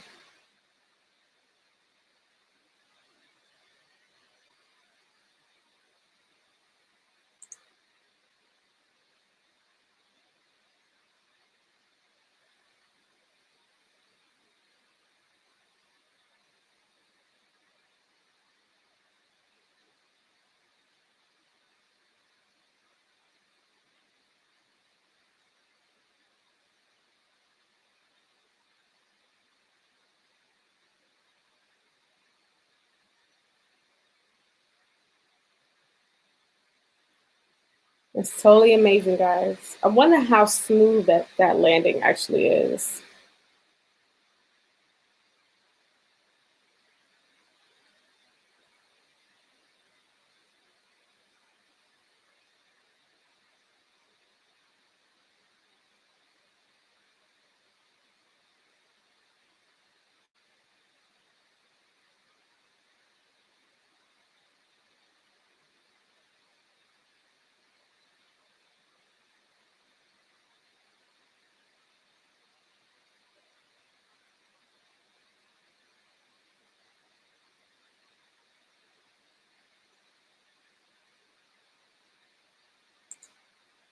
Right. So that's cool, man. It says we may call them air taxis, but let's face it, flying cars are really just small airplanes at this point. And that's what I said, right? I said like they look like little helicopters, but that may be about to change. Though, thanks to Klein Vision Air Car, an aircraft that actually looks and functions like the vehicle you drive to work each day. Right? So this is awesome. Like awesome. This reminds me of what I really thought 2020 was gonna look like. All right, this looks amazing. Let's go down here. While the car's design leaves something to be desired, it looks like something from straight to VOD sci-fi movie. Its driving abilities look certain to set it apart from the rest of the current crop of flying cars. Yes, and I have, let's go on these because I've seen other flying cars and they look like helicopters. You see this? Yeah, this looks like a helicopter. Like this doesn't even look fun. Doesn't even look cool. I'm sorry, it doesn't. Not actually really fun this, even though let's see the volocopter, right? Just this is a helicopter. You can't fit this in your backyard, right? You can't. In a 15-minute ride, it's $355. Yeah, no way. Actually, I wouldn't even ride in these things until they've been around for about a good 5 years. Definitely not going to take me as a test dummy. All right, let's see what we got going on here. It says, let's see, the ultra lightweight two-seater is powered by a 1.6 liter BMW engine, okay, that put out 140 horsepower, according to press release from the company. The startup also claims that the craft will be a flying range of roughly 620 miles and be able to reach a top flying speed of 124 miles per hour. All right, so that's pretty, I guess it's fast enough. You're not dealing with any lights. I mean, you could do 124 in a regular car. Um, but if you're flying at 104 miles, I guess it's pretty cool because you don't really have any traffic lights, any, you're not hitting any major jams, traffic jams. So I wonder how that's going to work once there's like multiple cars in the air. Will there be a range that you can't go so high? Like, and how would you know that you reached the range? I guess these are things that we've learned along the way about this particular makeup. So it's 2020. We do have flying cars, and unfortunately, we do have vaccines as well. Okay, we got a little bit of everything in 2020. But it's really amazing to see that we have come to a point where potentially we could be seeing ourselves. Well, I'm sure. Well, first off, I'm sure at first this is only going to be available for people who are at a certain pay grade. So I'm pretty sure it's going to be the top 1% of people are going to be able to afford this. And as usual with everything, the top 1% can afford everything, and then from there, once it's proven to work, it's not so much exclusivity. Just like it did with cell phones, it didn't become something that everyone will have. I just want to know how that's going to be regulated. Um, how is the air traffic going to be regulated? It reminds me of this cyberpunk. I don't know if you guys are video game fans out there.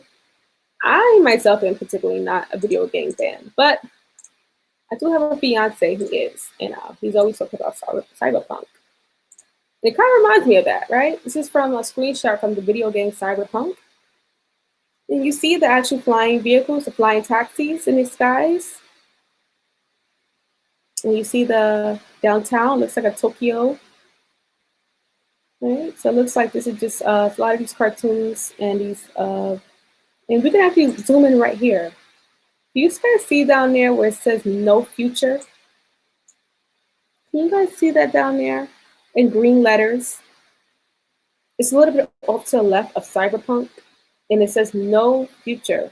And if I'm not mistaken, let me make sure that's what it says before I just start putting the original to these people now. Like, that's not what it says. That's what it looks like to me.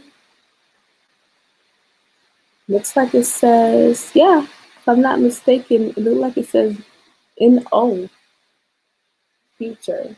If I'm wrong, let me know, guys, if I'm wrong. Right? Seems like that's give you some pretext of what they're trying to say.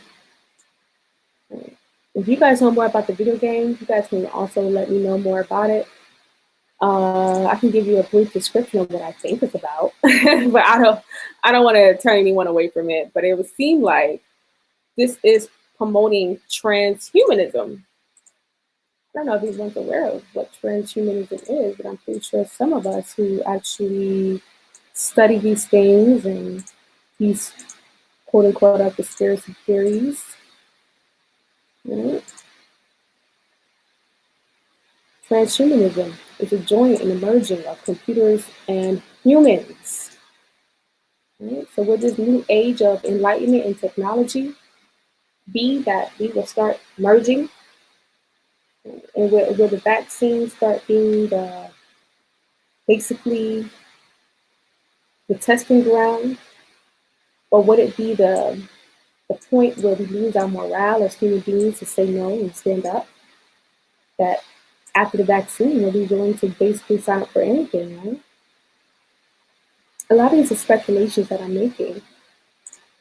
But as you can see, I'm going to show you another image. This particular video game, not always, like I said, art imitates life. Right? A lot of times they'll put these things in your face so you can see it. You can actually see he's accepting the transhumanism. He's half man, half robot. This is from the video game. This video game is Cyberpunk 2077. This is actually, if I'm not mistaken, it's going to be released very soon or already released. There's a big hype around this video game right now. I've heard a lot about it. And me, I can't lie. I have been as one that has grown. I grew up to always think about what the future will look like. I like a lot of futuristic, Afro-futuristic things. But I also am aware of how can we lose our morale as human beings? Will we lose our consciousness? Will we lose our souls in the process? And this is something that human beings are really actually ready for. This is something that we will self-destruct from, right? You can actually see he has a robotic arm. You can see the one eye right here. And if you guys are into the knowledge, you guys will understand what the one eye symbol is. It's showing you. This could be some type of Masonic message. You have the cross over here up in the corner, some neon lights. Looks like church has gone virtual all the way.